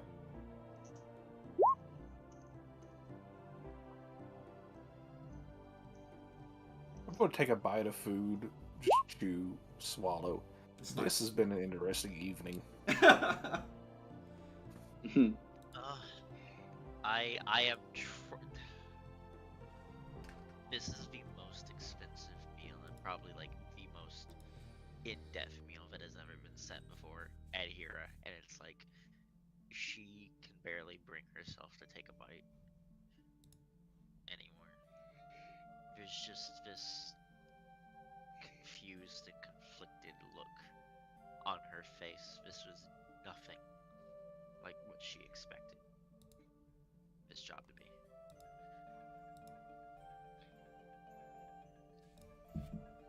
And they're not in the cult. This is nice. Oh yes, God, we don't have to fight the dad.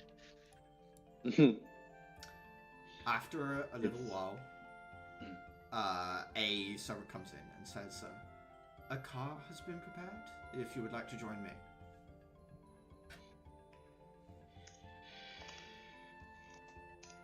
Thank you. Of course. You guys gather together. The husband and wife are now in slightly less glamorous attire, but still noble garb. It is a like blacked out window limo type thing. And yeah, the car, as soon as you guys are in, begins rolling through the streets of Empress towards East Academy.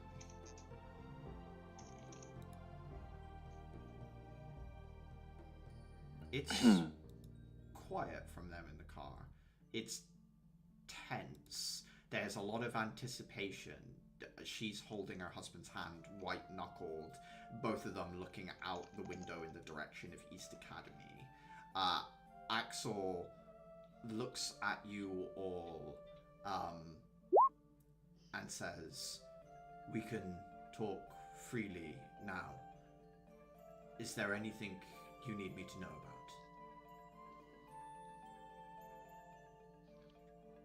Yes. You have at least. Oh. Go on, Akira. The parents are still in the car? Yes. I'm going to sort of insinuate that I think it's best shared away from their ears. I think it's best we That's be probably open now. yeah. If you did something you're concerned about being in trouble for, know that I will take the flak. Well, yes, and she discreetly slides the notebook over to him. He takes a look I at it, can't believe opens it up, and says, "This belongs to the auditor, yes." Yes. He looks over at the husband, Lysander, and says, "Do you mind if I take a look at this?" He looks at it, blinks a couple of times, looks over at Hira, but then just nods and says, "Yes, it's fine." Says, "Thank you." We have gotten more evidence that it is indeed Major Domo siphoning funds. I mean, you've got a discrepancy of at least 1,000 gold on your hands. Or whatever the unit was. Looking at the notes, Axel says, "Looks like it's in excess of 20,000. I wonder What? if that's the reason So, they..." j- Yeah, day for breaks. Like, Think of how much bread like, they can buy. for reference, I assume 20,000 is like the entire fucking village he's in times twice. Yeah. It's a lot. Well, that's Could that one build a way sentinel? to get money. It could not build a sentinel. That's one of a kind Okay, magic. cool. Yeah. He looks at it and says, "I wonder."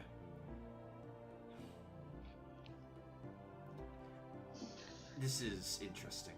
I think I'll have to get Rudolph involved with this one. I need to know what's going on with this Major Domo. I need someone looking for his face. And the city can do that better than I can. But how we found this out, that I'll twist a little. He doesn't need to know everything.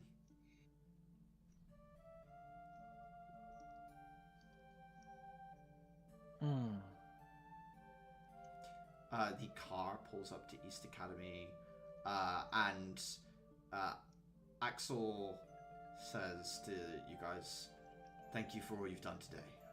I'll escort the parents to meet their daughter, but I think it's best if they're giving as much privacy as possible.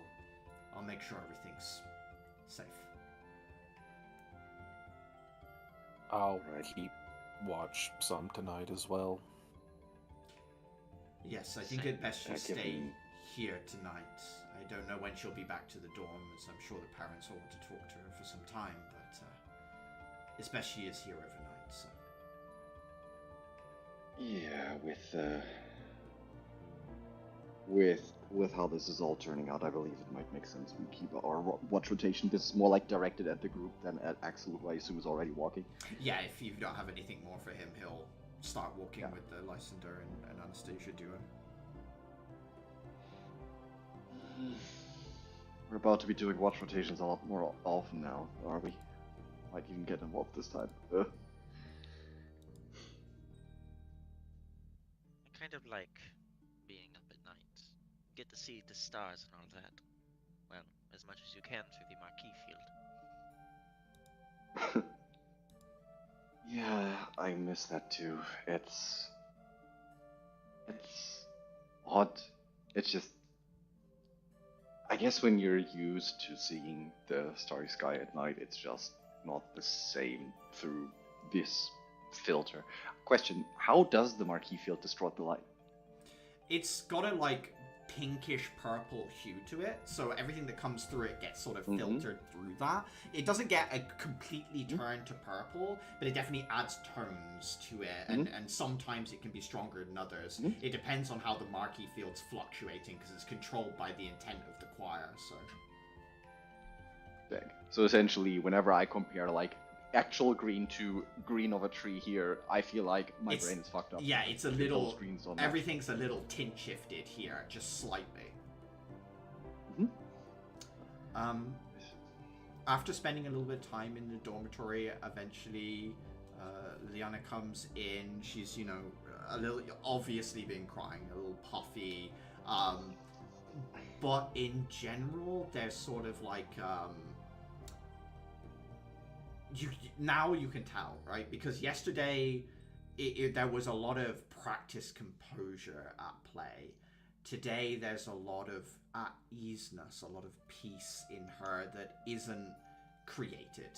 It just exists. There's something cathartic that's happened. And the first person she sees, she hugs. And yeah, she just says thank you to everyone again.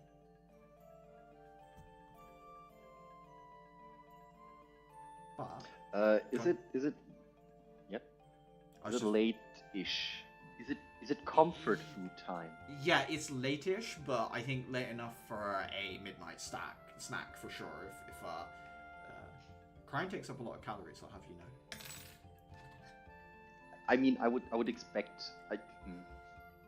I'm just gonna say that even though I have average wisdom, I feel like it's average wisdom to anticipate people find each other again after such a long time. This is gonna end up in crying. People want comfort food after that. Yeah. And so even if she doesn't want it, comfort food. Even if she doesn't want it, whatever, right? You can just eat it yourself or whatever. But yeah, she does. She sits and she eats a bit. She'll talk about. It was so good to see them again. I was worried what their reaction to me might be, but I'm glad that they're doing well as well, and I can't wait to be home. I understand it's going to take a little while, but I'm excited. We'll get you there. And get you there. With you guys taking your short rest and keeping a watch out that night, I think that's a good place to end the session with our Sunday the next day. It's been going for almost 4 hours, even though it feels like not that much at all. I definitely have a scene I'd like to do with Clara when we next begin. Yeah. Oh fuck, the emotions. But yeah, I'll kill it then. Yeah, I'm not sure if it just resonates